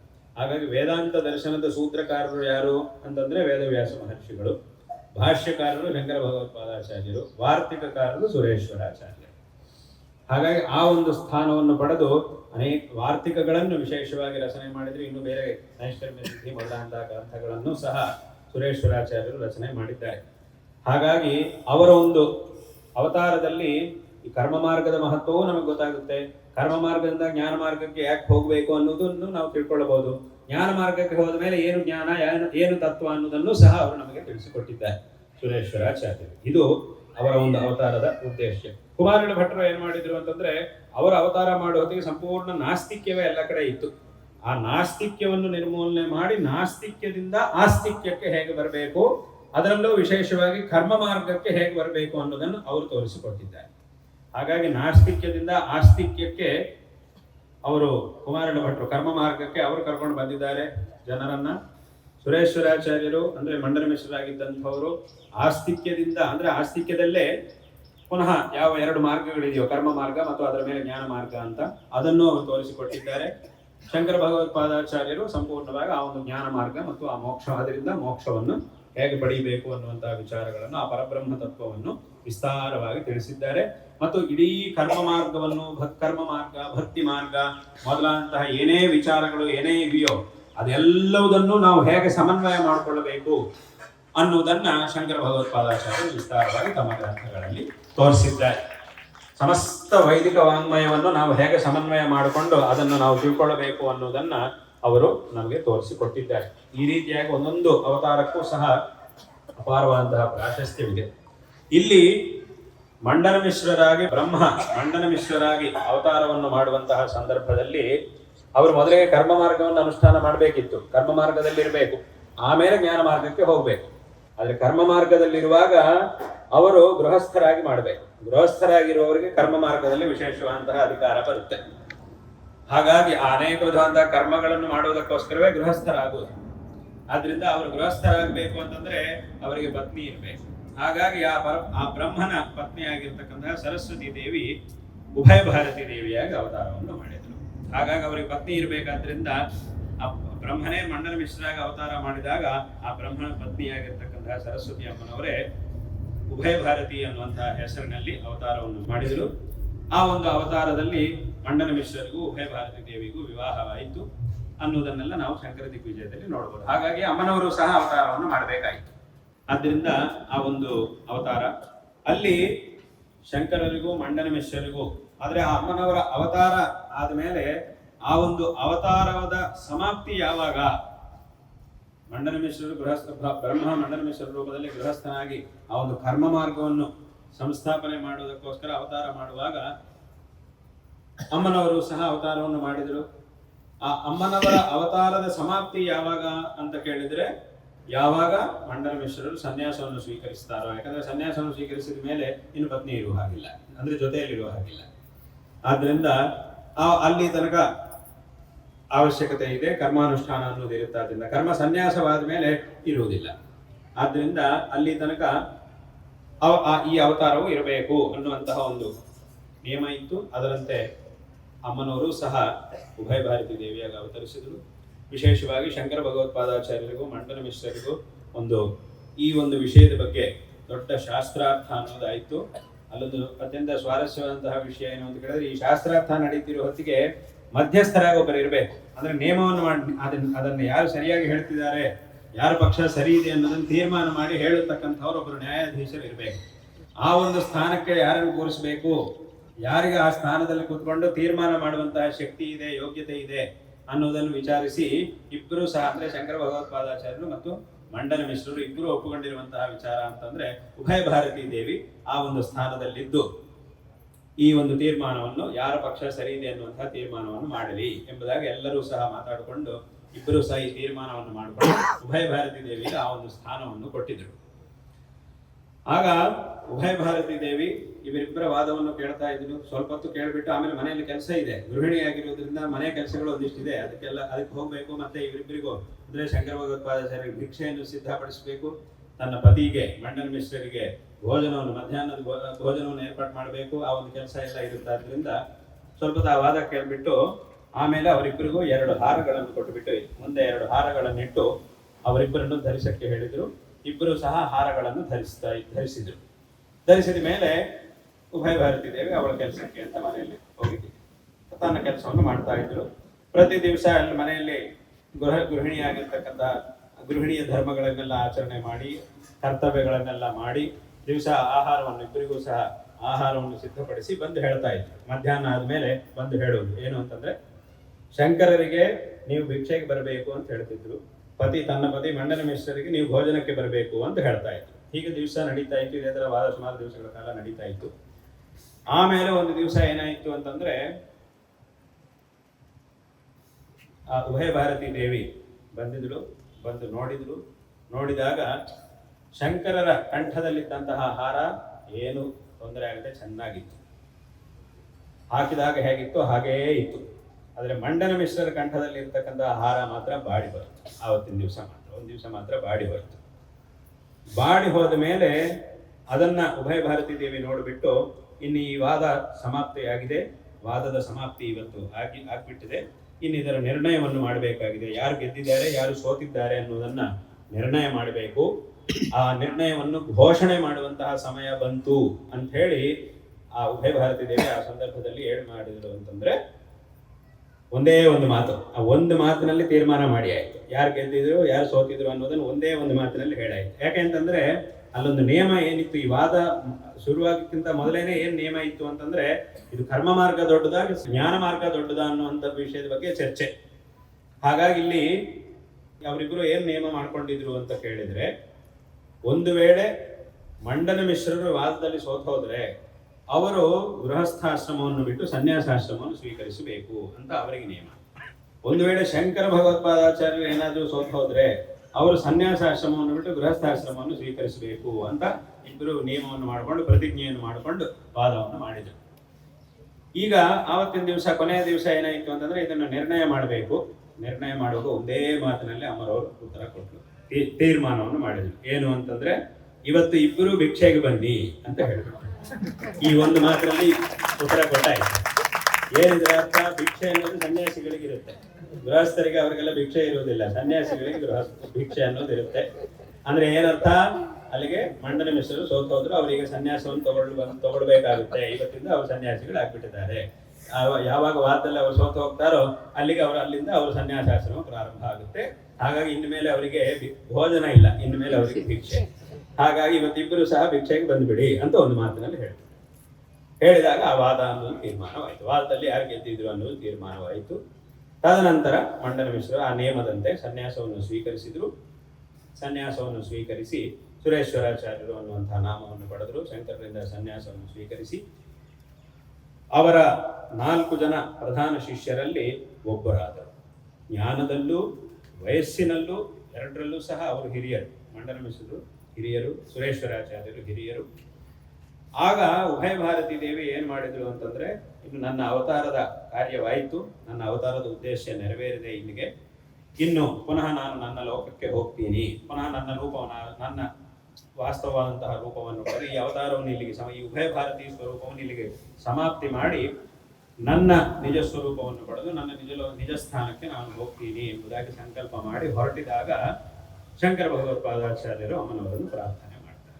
ವಿಶೇಷವಾಗಿ ಪ್ರಾರ್ಥನೆ ಮಾಡಿ, ಅಮ್ಮ ನೀನು ಎಲ್ಲಿಗೂ ಸಹ ಹೋಗಬಾರದು, ನಾವು ಈ ಒಂದು ಜ್ಞಾನ, ಇಷ್ಟೆಲ್ಲ ಚರ್ಚೆ, ಇಷ್ಟೆಲ್ಲ ವಾದಗಳು ಇದೆಲ್ಲ ನಡೆದು ಯಾವ ಒಂದು ತತ್ವಜ್ಞಾನ, ಅತ್ಯಂತ ಶ್ರೇಷ್ಠವಾದಂತಹ ಒಂದು ತತ್ವಜ್ಞಾನವಿದೆಯೋ, ಈ ಒಂದು ತತ್ವಜ್ಞಾನವು, ಈ ಒಂದು ತತ್ವಜ್ಞಾನದ ಮಾರ್ಗವು, ಇದರ ಒಂದು ವಿಚಾರಧಾರೆಯು ನಿರಂತರವಾಗಿ ಪ್ರಚಾರದಲ್ಲಿದ್ದು ಜನರೆಲ್ಲರಿಗೂ ಸಹ ಒಂದು ಶ್ರೇಯಸ್ಸಿನ ಮಾರ್ಗವು ಸದಾಕಾಲ ಆಚರಣೆಯಲ್ಲಿ ಇರಬೇಕು, ಜನರು ಅದನ್ನು ಅನುಸರಣೆ ಮಾಡುವಂತೆ ಆಗಬೇಕು ಅಂತಂದ್ರೆ ಅದಕ್ಕೋಸ್ಕರ ನಿರಂತರ ಧರ್ಮ ಪ್ರಚಾರ ಕಾರ್ಯ ನಡಿಬೇಕು. ಇದು ಯಾವತ್ತೋ ಒಂದು ದಿವಸ ಮಾಡಿ ಸ್ವಲ್ಪ ಕಾಲ ಮಾಡಿ ಬಿಟ್ಬಿಡುವಂತಹ ಕಾರ್ಯ ಅಲ್ಲ, ಇದು ನಿರಂತರ ನಡಿಬೇಕಂತಹ ಒಂದು ಪ್ರವಾಹದಂತೆ ನಿರಂತರ ನಡಿಬೇಕಂತಹ ಒಂದು ಕಾರ್ಯ.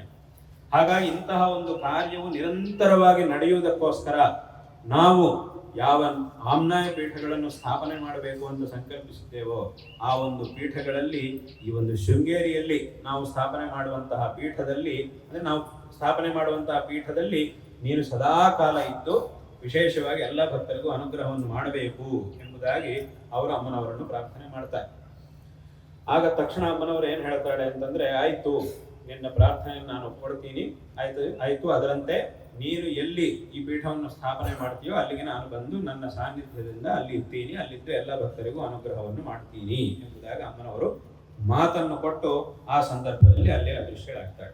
ತದನಂತರ ಶಂಕರರು ತಮ್ಮ ಯಾತ್ರೆಯನ್ನು, ಮಂಡನ ಮಿಶ್ರರನ್ನು ಅಂದ್ರೆ ಸುರೇಶ್ವರಾಚಾರ್ಯರನ್ನು ತಮ್ಮ ಜೊತೆಯಲ್ಲಿ ಇಟ್ಕೊಂಡು ಯಾತ್ರೆಯನ್ನು ಯಾತ್ರೆಯನ್ನು ಮಾಡುತ್ತಾ ಋಷ್ಯಶೃಂಗ ಮಹರ್ಷಿಗಳು ತಪಸ್ಸನ್ನು ಮಾಡಿದಂತಹ ಶೃಂಗೇರಿ ಕ್ಷೇತ್ರಕ್ಕೆ ಆಗಮಿಸಿದರು. ಆ ಒಂದು ಕ್ಷೇತ್ರದ ಒಂದು ವೈಶಿಷ್ಟ್ಯವನ್ನು, ಮಹಿಮೆಯನ್ನು ಎಲ್ಲ ನೋಡಿ ಇಲ್ಲಿ ಪೀಠವನ್ನು ಸ್ಥಾಪನೆ ಮಾಡಬೇಕು ಎಂಬುದಾಗಿ ಅವರು ವಿಶೇಷವಾಗಿ ಸಂಕಲ್ಪವನ್ನು ಮಾಡಿ ಅಲ್ಲಿ ಆ ತುಂಗಾ ನದಿ ತೀರದಲ್ಲಿ ಶ್ರೀಚಕ್ರವನ್ನು ಬರೆದು ಅಮ್ಮನವರನ್ನು ಆವಾಹನೆ ಮಾಡಿದರು, ಅಮ್ಮನವರನ್ನು ಪ್ರಾರ್ಥನೆ ಮಾಡಿದರು. ಆಗ ಅಮ್ಮನವರು ಕೊಟ್ಟ ಮಾತಿನಂತೆ ತಕ್ಷಣವೇ ಅಲ್ಲಿ ಪ್ರತ್ಯಕ್ಷರಾಗಿ ಆವತ್ತಿಂದಲೂ ಸಹ ಈ ಒಂದು ಪೀಠದಲ್ಲಿ ಇದ್ದು ತನ್ನ ದಿವ್ಯ ಸಾನ್ನಿಧ್ಯದಿಂದ ಇದ್ದು ಎಲ್ಲ ಭಕ್ತಜನರಿಗೂ ಸಹ ವಿಶೇಷವಾಗಿ ಅನುಗ್ರಹವನ್ನು ಮಾಡ್ತಾ ಇದ್ದಾರೆ. ಹಾಗಾಗಿ ಇದು ಆ ಒಂದು ಪೀಠದಲ್ಲಿ, ಈ ಒಂದು ಪೀಠದಲ್ಲಿ ಅಮ್ಮನವರ ಒಂದು ಪ್ರತಿಷ್ಠಾಪನೆಯ ಒಂದು ಅತ್ಯಂತ ಅದ್ಭುತವಾದಂತಹ ಕಥೆ ಇದು. ಅಂದ್ರೆ ನಮಗೆ ಶಂಕರ ದಿಗ್ವಿಜಯದಲ್ಲಿ ಶಂಕರ ಭಗವತ್ಪಾದಾಚಾರ್ಯರ ಚರಿತ್ರೆಯು ನಮಗೆ ಹೇಳ್ತಾ ಇರ್ತಕ್ಕಂತಹ ಒಂದು ಅತ್ಯಂತ ಅದ್ಭುತವಾದಂತಹ ವಿಚಾರ ಇದು. ಹಾಗಾಗಿ ಅದರಿಂದಲೇ ಇದು ಶಾರದಾ ಪೀಠ ಅನ್ನುವಂತಹ ಒಂದು ನಾಮಧೇಯವನ್ನು ಹೊಂದಿದೆ. ಹಾಗಾಗಿ ವಿದ್ಯಾರಣ್ಯ ಮಹಾಸ್ವಾಮಿಗಳವರು ತಮ್ಮ ಶಂಕರ ದಿಗ್ವಿಜಯ ಅಂದ್ರೆ ಶಂಕರ ಚರಿತ್ರೆಯನ್ನು ಹೇಳುವಂತಹ ಶಂಕರ ದಿಗ್ವಿಜಯ ಗ್ರಂಥದಲ್ಲಿ ಶೃಂಗೇರಿ ಬಗ್ಗೆ ಹೇಳುವಾಗ, ಅಮ್ಮನವರ ಬಗ್ಗೆ ಹೇಳುವಾಗ ಒಂದು ಶ್ಲೋಕವನ್ನು ಬರೆದಿದ್ದಾರೆ. ಏನು ಅಂತಂದ್ರೆ, ಯಾ ಶಾರದಾಂಬೇತ್ಯಭಿಧಾಂ ವಹಂತಿ ಕೃತಾಂ ಪ್ರತಿಜ್ಞಾಂ ಪರಿಪಾಲಯಂತಿ ಅದ್ಯಾಪಿ ಶೃಂಗೇರಿ ಪುರೇ ವಸಂತಿ ಪ್ರದ್ಯೋತತೆ ಭೀಷ್ಟವರಾನ್ ದಿಶಂತಿ ಅನ್ನುವಂತಹ ಒಂದು ಶ್ಲೋಕ. ಏನಿದ್ರ ಅರ್ಥ ಅಂತಂದ್ರೆ, ಯಾ ಶಾರದಾಂಬೇತ್ಯಭಿಧಾಂ ವಹಂತಿ, ಯಾವ ಜಗನ್ಮಾತೆಯು ಶಾರದಾ ಪರಮೇಶ್ವರಿ ಅನ್ನುವಂತಹ ಹೆಸರಿನಲ್ಲಿ ಅಭಿಧಾಂ ವಹಂತಿ ಕೃತಾಂ ಪ್ರತಿಜ್ಞಾಂ ಪರಿಪಾಲಯಂತಿ, ಅಂದ್ರೆ ಏನು, ಶಂಕರನಿಗೆ ಮಾತನ್ನು ಕೊಟ್ಟಿದ್ದಾಳೆ ಅಮ್ಮನವರು, ನಾನು ಖಂಡಿತವಾಗಿ ನಿನ್ನ ಪ್ರಾರ್ಥನೆಯಂತೆ ನಾನು ಸದಾಕಾಲ ಇಲ್ಲಿದ್ದು ಎಲ್ಲ ಭಕ್ತರಿಗೂ ಅನುಗ್ರಹವನ್ನು ಮಾಡ್ತೀನಿ ಎಂಬುದಾಗಿ ಅಮ್ಮನವರು ಮಾತನ್ನು ಕೊಟ್ಟಿದ್ದಳು. ಅದರಂತೆ ಆ ಒಂದು ತಾನು ಮಾಡಿದಂತಹ ಒಂದು ಪ್ರತಿಜ್ಞೆಯನ್ನು, ತಾನು ಕೊಟ್ಟಂತಹ ಒಂದು ಮಾತನ್ನು ಹಾಗೇ ಪರಿಪಾಲನೆ ಮಾಡ್ತಾ ಅದ್ಯಾಪಿ ಶೃಂಗೇರಿ ಪುರೇ ವಸಂತಿ. ಅದ್ಯ ಅಂತಂದ್ರೆ ಸಂಸ್ಕೃತದಲ್ಲಿ ಇವತ್ತು ಅಂತ ಅರ್ಥ. ಅಂದ್ರೆ ಈ ಶ್ಲೋಕ ಬರೆದಿದ್ದು ಆವಾಗ ವಿದ್ಯಾರಣ್ಯರಿದ್ದಾಗ, ಅವರು ಬರೀತಿರುವಾಗ ಇವತ್ತು ಅಂತ ಬರೆದಿದ್ದಾರೆ. ಅಂದ್ರೆ ಅವರಿದ್ದ ಕಾಲದ, ಅವರು ಯಾವತ್ತು ಅದ್ಯಾಪಿ ಅಂತ ಅವರು ಬರೆಯುವಾಗ ಅವರು ಯಾವ ದಿವಸ ಇದನ್ನು ಬರೆದಿದ್ದಾರೋ ಆ ದಿವಸ ಅಂತ ಅರ್ಥ ಬರುತ್ತೆ. ಇವತ್ತು ನಾವು ಇದೇ ಶ್ಲೋಕವನ್ನು ಹೇಳಿದ್ರೆ ಇವತ್ತು ಅಂತಲೇ ಅರ್ಥ ಬರುತ್ತೆ. ಯಾವತ್ತು ನಾವು ಈ ಶ್ಲೋಕವನ್ನು ಹೇಳಿದ್ರು ಅದ್ಯ ಅನ್ನೋ ಮಾತನ್ನು ಹೇಳ್ತೀವಿ. ಅದ್ಯ ಅಂದ್ರೆ ಇವತ್ತಿಗೂ ಅಂತ ಅರ್ಥ ಬರುತ್ತೆ. ಇವತ್ತಿಗೂ ಅನ್ನೋದನ್ನು 100 ವರ್ಷ ಹಿಂದೆ ಹೇಳಿದ್ರು, 500 ವರ್ಷ ಹಿಂದೆ ಹೇಳಿದ್ರು, ಇನ್ನೊಂದು 500 ವರ್ಷ 1000 ವರ್ಷ ನಂತರ ಹೇಳಿದ್ರು ಇವತ್ತು ಅನ್ನೋ ಅರ್ಥ ಬರುತ್ತೆ. ಯಾಕೆಂತಂದ್ರೆ ಅಮ್ಮನವರ ಒಂದು ಪ್ರತಿಜ್ಞೆ, ಅಮ್ಮನವರ ಪ್ರತಿಜ್ಞೆ, ಆ ಭಗವಂತನ ಒಂದು ಪ್ರತಿಜ್ಞೆ ಅಂತಂದ್ರೆ ಮನುಷ್ಯರು ಮಾಡುವ ಪ್ರತಿಜ್ಞೆಗಳ ತರ ಇರಲ್ಲ. ಇವತ್ತಿರುತ್ತೆ ನಾಳೆ ಇರೋದಿಲ್ಲ, ಇವತ್ತೊಂದು ಹೇಳೋದು ನಾಳೆ ದಿವಸ ಅದೆಲ್ಲ ನಿನ್ನೆಗೆ ಆಗೋಯ್ತು ಅಂತ ಹೇಳೋದು, ನಿನ್ನೆ ಹಾಗೆ ಹೇಳಿದ್ರಲ್ವಾ ಅದು ನಿನ್ನೆಗೆ ಮುಗ್ದಾಯ್ತು ಅಷ್ಟೇ, ಇವತ್ತು ಬೇರೆ ಅಂತ ಹೇಳೋದು ಹಾಗೆಲ್ಲ ಇರುವುದಿಲ್ಲ. ಭಗವಂತನ ಪ್ರತಿಜ್ಞೆ ಹಾಗಿರುವುದಿಲ್ಲ. ಭಗವಂತ ಮಾಡಿರುವಂತಹ ಪ್ರತಿಜ್ಞೆ ಅಂತಂದ್ರೆ ಈ ತರದ ಪ್ರತಿಜ್ಞೆಗಳು ಅಲ್ಲಲ್ಲಿವೆ. ಯದಾ ಯದಾ ಹಿ ಧರ್ಮಸ್ಯ ಗ್ಲಾನಿರ್ಭವತಿ ಭಾರತ ಅಭ್ಯುತ್ಥಾನಂ ಅಧರ್ಮಸ್ಯ ತದಾತ್ಮಾನಂ ಸುಜಾಮ್ಯಹಂ ಅನ್ನೋದು ಭಗವಂತನ ಪ್ರತಿಜ್ಞೆ. ಹೀಗೆ ಈ ರೀತಿ ಆ ಪ್ರತಿಜ್ಞೆಯಂತೆ ಅನೇಕ ಬಾರಿ ಭಗವಂತ ಅವತರಿಸಿದ್ದಾನೆ, ಧರ್ಮವನ್ನು ಉದ್ಧಾರ ಮಾಡಿ ನಮಗೆ ಕೊಟ್ಟಿದ್ದಾನೆ. ಅದನ್ನು ನಾವು ಆಚರಣೆ ಮಾಡ್ತಾ ಇದ್ದೀವಿ. ಹಾಗೆ ಇಲ್ಲೂ ಸಹ ಅಮ್ಮನವರು ಮಾಡಿದಂತಹ ಒಂದು ಪ್ರತಿಜ್ಞೆ, ಹಾಗಾಗಿ ಇವತ್ತಿಗೂ ಅನ್ನುವಂತಹ ಅರ್ಥ ಬರುತ್ತೆ ಆ ಶ್ಲೋಕದ. ಅದ್ಯಾಪಿ ಶೃಂಗೇರಿಪುರೇ ವಸಂತಿ ವಿದ್ಯೋತತೆ ಪ್ರದ್ಯೋತತೆ ಅಭೀಷ್ಟವರಾನ್ ದಿಶಂತಿ ಅನ್ನುವಂತಹ ಶ್ಲೋಕವನ್ನ ವಿದ್ಯಾರಣ್ಯರು ಇಲ್ಲಿ ಬರೆದಿದ್ದಾರೆ. ಹಾಗಾಗಿ ಈ ರೀತಿಯಾಗಿ ಆ ಶೃಂಗೇರಿ ಕ್ಷೇತ್ರದಲ್ಲಿ ಸಮಸ್ತ ವಿದ್ಯೆಗಳಿಗೂ ಅಧಿದೇವತೆಯಾಗಿರ್ತಕ್ಕಂತಹ ಶಾರದಾ ಪರಮೇಶ್ವರಿ ಅಮ್ಮನವರನ್ನು ಶಂಕರ ಭಗವತ್ಪಾದಾಚಾರ್ಯರು ವಿಶೇಷವಾಗಿ ಪ್ರತಿಷ್ಠಾಪನೆ ಮಾಡಿದ್ದಾರೆ. ಅಂದಿನಿಂದಲೂ ಸಹ ಈ ಒಂದು ಪೀಠದಲ್ಲಿ ಅವಿಚ್ಛಿನ್ನವಾದಂತಹ ಗುರು ಪರಂಪರೆ, ಈ ಶಾರದಾ ಪೀಠದಲ್ಲಿ ಅವಿಚ್ಛಿನ್ನವಾದಂತಹ ಗುರು ಪರಂಪರೆಯು ಮುಂದುವರಿತಾ ಇದೆ.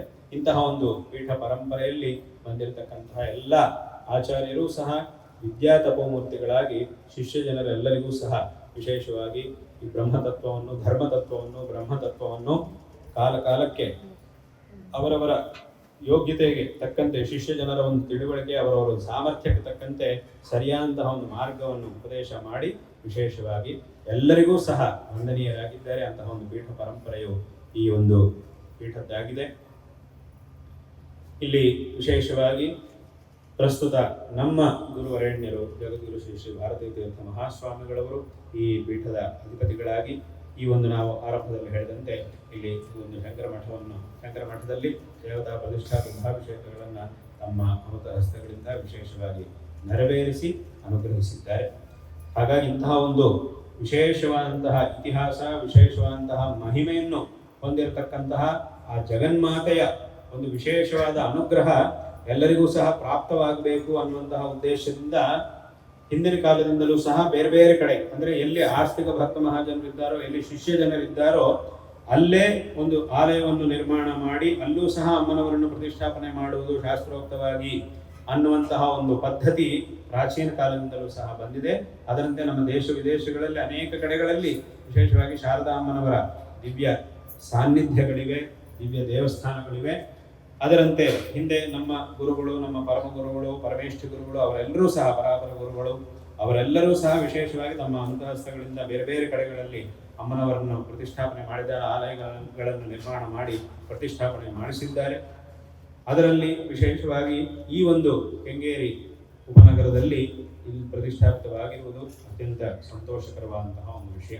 ಆ ಅಮ್ಮನವರ ದಿವ್ಯ ಸಾನ್ನಿಧ್ಯಗಳು ಇರ್ತಕ್ಕಂತಹ ಆಲಯಗಳಿರ್ತಕ್ಕಂತಹ ಬೇರೆ ಬೇರೆ ಪ್ರದೇಶಗಳಲ್ಲಿ ಈ ಒಂದು ಕೆಂಗೇರಿ ಉಪನಗರ ಅನ್ನೋದು ಒಂದು ಪ್ರದೇಶವಾಗಿದೆ ಅನ್ನೋದು ಅದು ಅತ್ಯಂತ ಸಂತೋಷಕರವಾದಂತಹ ಒಂದು ವಿಷಯ. ಅದು ಇಲ್ಲಿಯ ಎಲ್ಲ ಆಸ್ತಿಕ ಭಕ್ತ ಮಹಾಜನರ ಒಂದು ವಿಶೇಷವಾದಂತಹ ಸೌಭಾಗ್ಯ. ಹಾಗಾಗಿ ಈ ಒಂದು ಸಂದರ್ಭದಲ್ಲಿ ಆ ಜಗನ್ಮಾತೆಯ ವಿಶೇಷವಾದಂತಹ ಅನುಗ್ರಹದಿಂದ ನಿಮಗೆಲ್ಲರಿಗೂ ಸಹ ಎಲ್ಲ ವಿಧವಾದಂತಹ ಶ್ರೇಯಸ್ಸುಗಳು ಪ್ರಾಪ್ತವಾಗಲಿ ಎಂಬುದಾಗಿ ಈ ಸಂದರ್ಭದಲ್ಲಿ ನಾವು ಆಶೀರ್ವಾದಗಳನ್ನು ಮಾಡ್ತಾ ಇದ್ದೇವೆ. ಅಮ್ಮನವರ ಒಂದು ವಿಶೇಷವಾದಂತಹ ಅನುಗ್ರಹದಿಂದ ಎಲ್ಲರಿಗೂ ಸಕಲ ಶ್ರೇಯಸ್ಸುಗಳು ಪ್ರಾಪ್ತವಾಗಲಿ.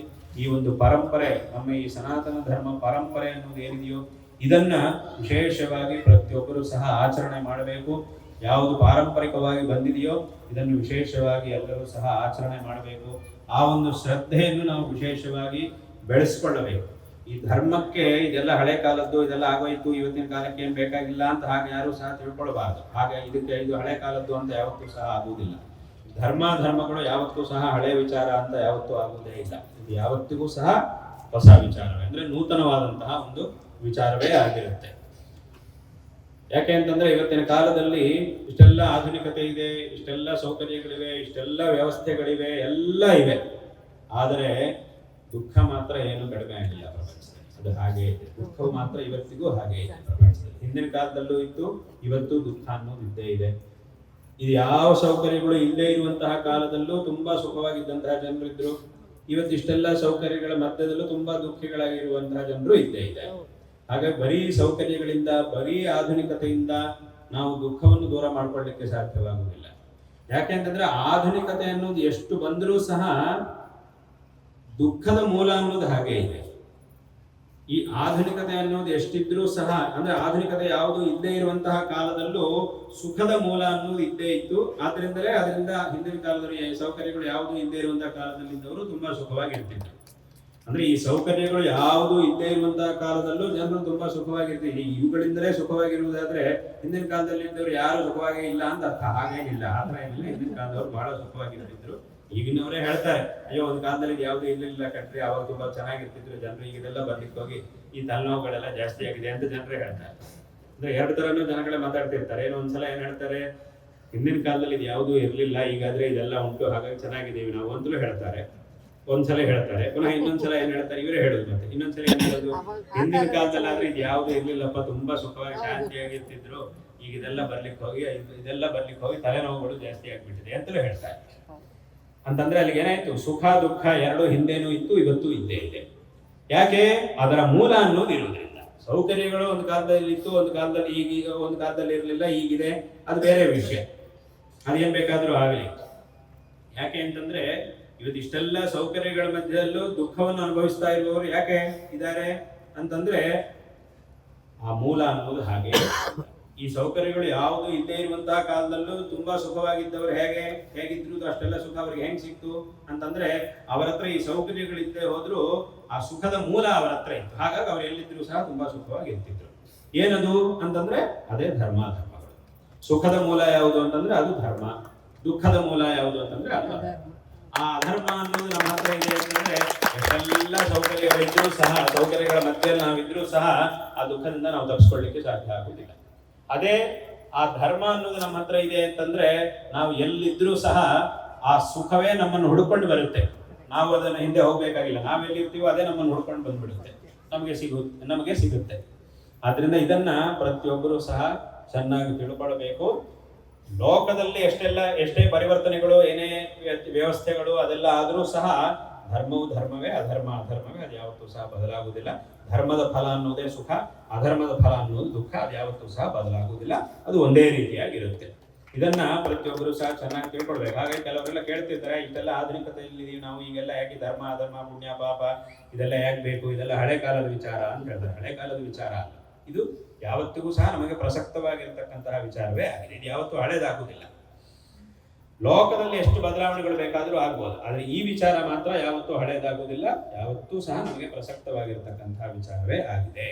ಮತ್ತೆ ಇಷ್ಟೆಲ್ಲ ಸೌಕರ್ಯಗಳು ಪ್ರಪಂಚದಲ್ಲಿ ಇದೆ, ಹೌದು, ಆದರೆ ಇದನ್ನು ನಾವು ಅನುಭವಿಸಬೇಕು ಅಂತಂದ್ರೆ ಅದಕ್ಕೆ ಧರ್ಮದ ಅನುಮತಿ ಬೇಕೇ ಬೇಕು, ಧರ್ಮದ ಅಪ್ಪಣೆ ಅನ್ನೋದು ಬೇಕೇ ಬೇಕು. ಆ ಧರ್ಮದ ಅಪ್ಪಣೆ ಇಲ್ಲ ಅಂತಂದ್ರೆ ಅದು ಕೈಯಲ್ಲಿದ್ರೂ ಸಹ ನಾವು ಅನುಭವಿಸ್ಲಿಕ್ಕೆ ಆಗುವುದಿಲ್ಲ. ತುಂಬಾ ಜನ ಕನ್ನಡದಲ್ಲಿ ಮಾತಾಡ್ತಿರೋ ಹೊತ್ತಿಗೆ ಯೋಗ ಯೋಗ ಅಂತ ಒಂದು ಪದ ಬಳಸ್ತಿದೆ. ಯೋಗ ಇಲ್ಲ ಅಂತ ಹೇಳ್ತಾರೆ. ಏನು ಯೋಗ ಇಲ್ಲ ಅಂದ್ರೆ, ಯೋಗ ಅಂದ್ರೆ ಏನು ಹೇಳಿ, ನೀವು ತಿಳ್ಕೊಂಡಾಗ ಏನು ಅಂತ ಹೇಳಿ ಅದು ಗೊತ್ತಾಗುದಿಲ್ಲ. ಒಟ್ಟು ಹೇಳುವುದು ಅಷ್ಟೇ. ದೊಡ್ಡವರೆಲ್ಲ ಹೇಳ್ತಿರ್ತಾರೆ, ಆ ಪದ ಬಳಸ್ತಾರೆ, ನಾವು ಹೇಳ್ತೀವಿ. ಏನಾದ್ರೂ ಅನ್ಕೊಂಡಿದ್ದಾಗಿದ್ರೆ ಯೋಗ ಇಲ್ಲ ಅಂತ ಹೇಳ್ಬೇಡಿ. ವಾಸ್ತವವಾಗಿ ಯೋಗ ಅಂದ್ರೆ ಏನು, ಆ ಪದಕ್ಕೆ ಏನು, ಈ ಮರ ಅಂದ್ರೆ ಏನು, ಇದು ಮರ, ಗೋಡೆ ಅಂದ್ರೆ ಏನು, ಅದು ಗೋಡೆ, ಮನೆ ಅಂದ್ರೆ ಏನು, ಇದು ಮನೆ, ರಸ್ತೆ ಅಂದ್ರೆ ಏನು, ಇದು ರಸ್ತೆ, ಯೋಗ ಅಂದ್ರೆ ಏನು, ಇದು ಯೋಗ ಅಂತ ಯಾರಿಗಾದ್ರೂ ಹೇಳಕ್ಕಾಗುತ್ತಾ?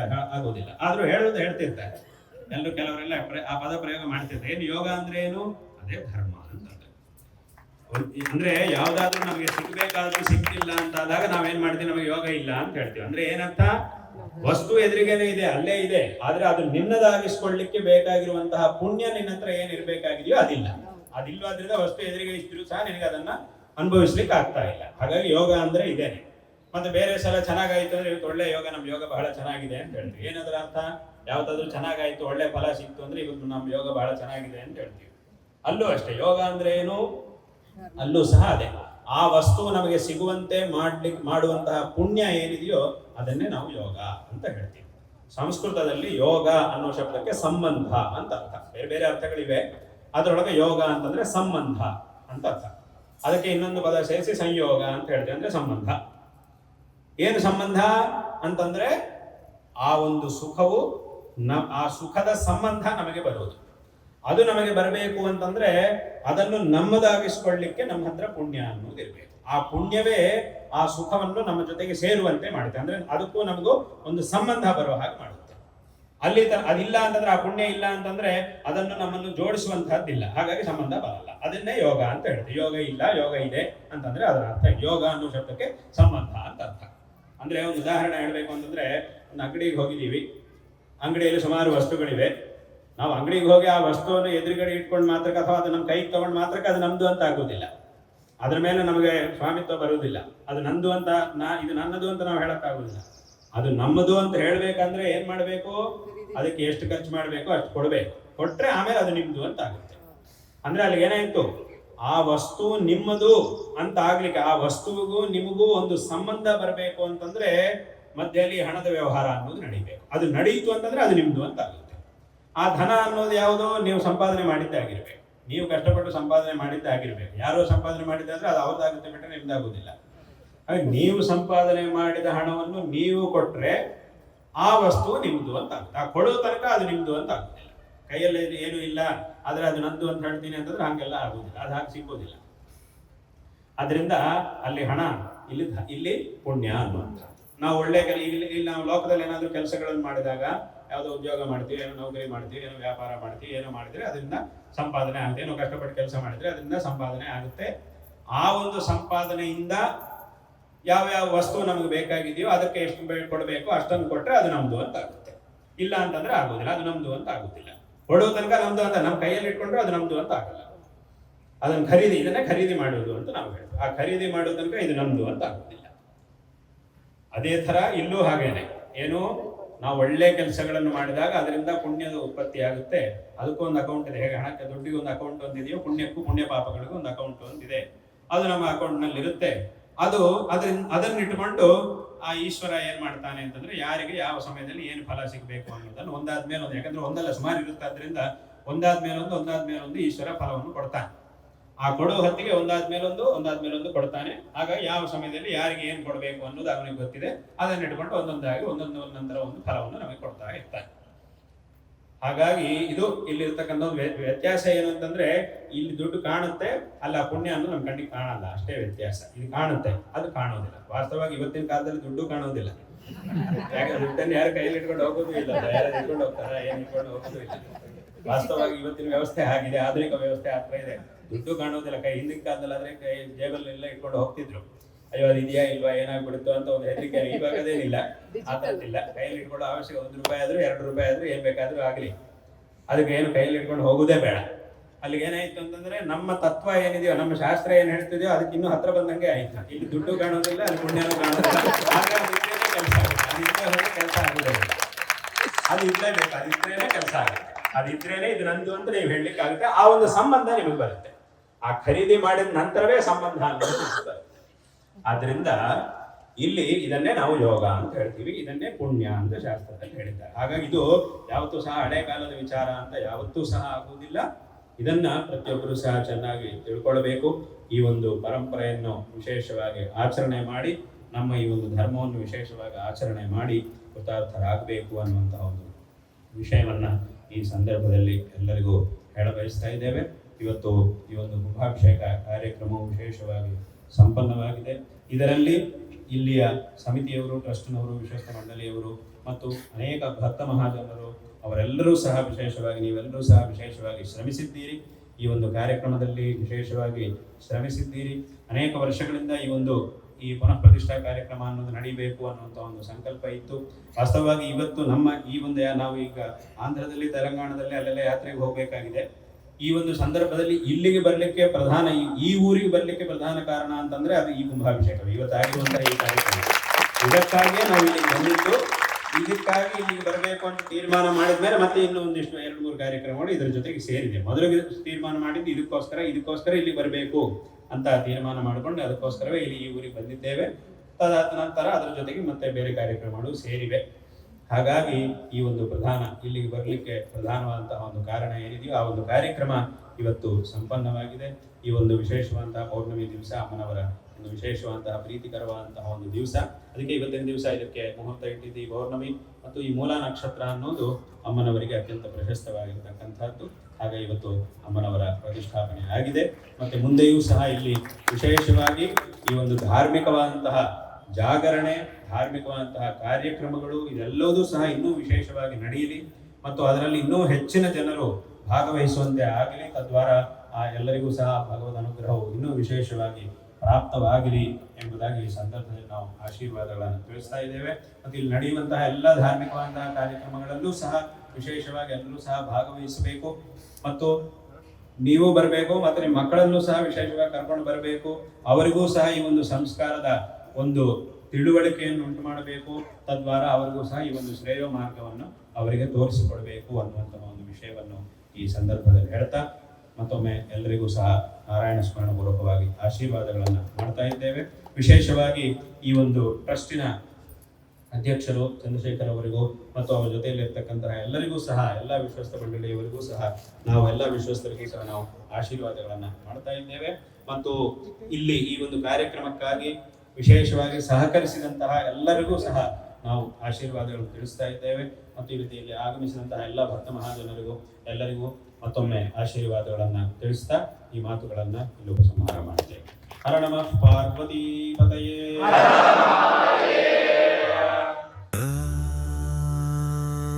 ತತ್ವದ ದೀಪ ಬೆಳಗಿದ ಜಗದ್ಗುರು ನೀವು,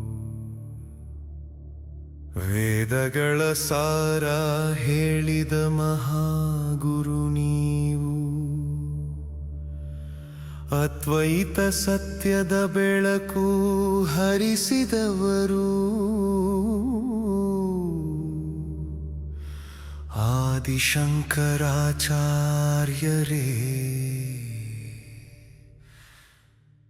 ನಮೋ ನಮಃ.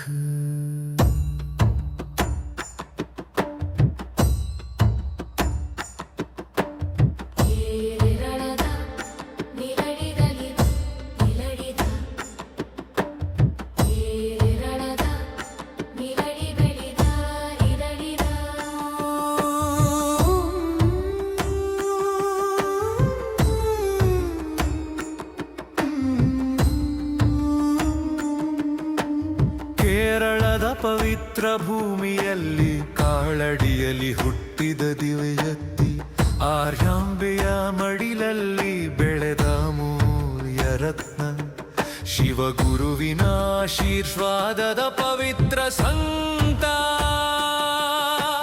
ಬಾಲ್ಯದಲ್ಲೇ ವೇದಗಳ ವಿದ್ಯೆ ಪಡೆದವರು, ಚಿಕ್ಕ ವಯಸ್ಸಿನಲ್ಲೇ ಬ್ರಹ್ಮತತ್ವ ಅರಿತವರು, ಸನ್ಯಾಸ ಮಾರ್ಗ ಹಿಡಿದ ಮಹಾಯೋಗಿ, ಧರ್ಮ ರಕ್ಷಣೆಗೆ ಹೊರಟ ತಪಸ್ವಿಯವರು, ತತ್ವದ ದೀಪ ಬೆಳಗಿದ ಜಗದ್ಗುರು ನೀವು, ವೇದಗಳ ಸಾರ ಹೇಳಿದ ಮಹಾಗುರು ನೀವು, ಅದ್ವೈತ ಸತ್ಯದ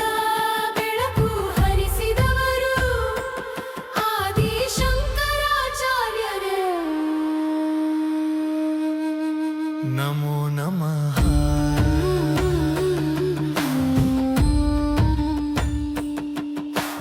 ಬ್ರಹ್ಮ ಸತ್ಯ ಜಗತ್ ಮಿಥ್ಯ ಎಂಬ ಮಹಾಮಂತ್ರ ಸಾರಿದವರು, ಜೀವ ಬ್ರಹ್ಮ ಒಂದೇ ಸತ್ಯ ಎಂದು ಲೋಕಕ್ಕೆ ತಿಳಿಸಿದವರು, ಭಾರತದ 4 ದಿಕ್ಕುಗಳಲ್ಲಿ ಧರ್ಮದ ದೀಪ ಬೆಳಗಿಸಿದವರು, ಶೃಂಗೇರಿ ಶಾರದಾ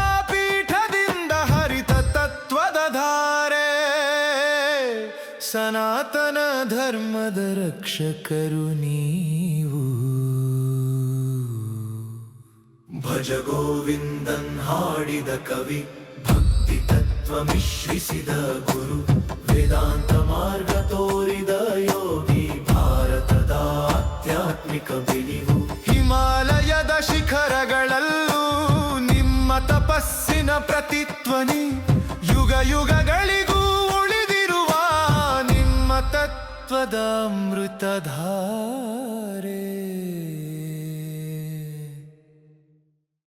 ತತ್ವದ ಬೆಳಕು ನೀವು, ಭಾರತದ ದಿವ್ಯ ಗುರು ನೀವು. ಮನದೊಳಗೆ ಬೆಳಗುವ ಆದಿಶಂಕರಾಚಾರ್ಯರೇ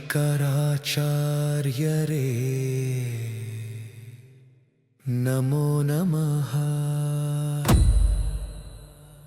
प्रपंच पर्यटने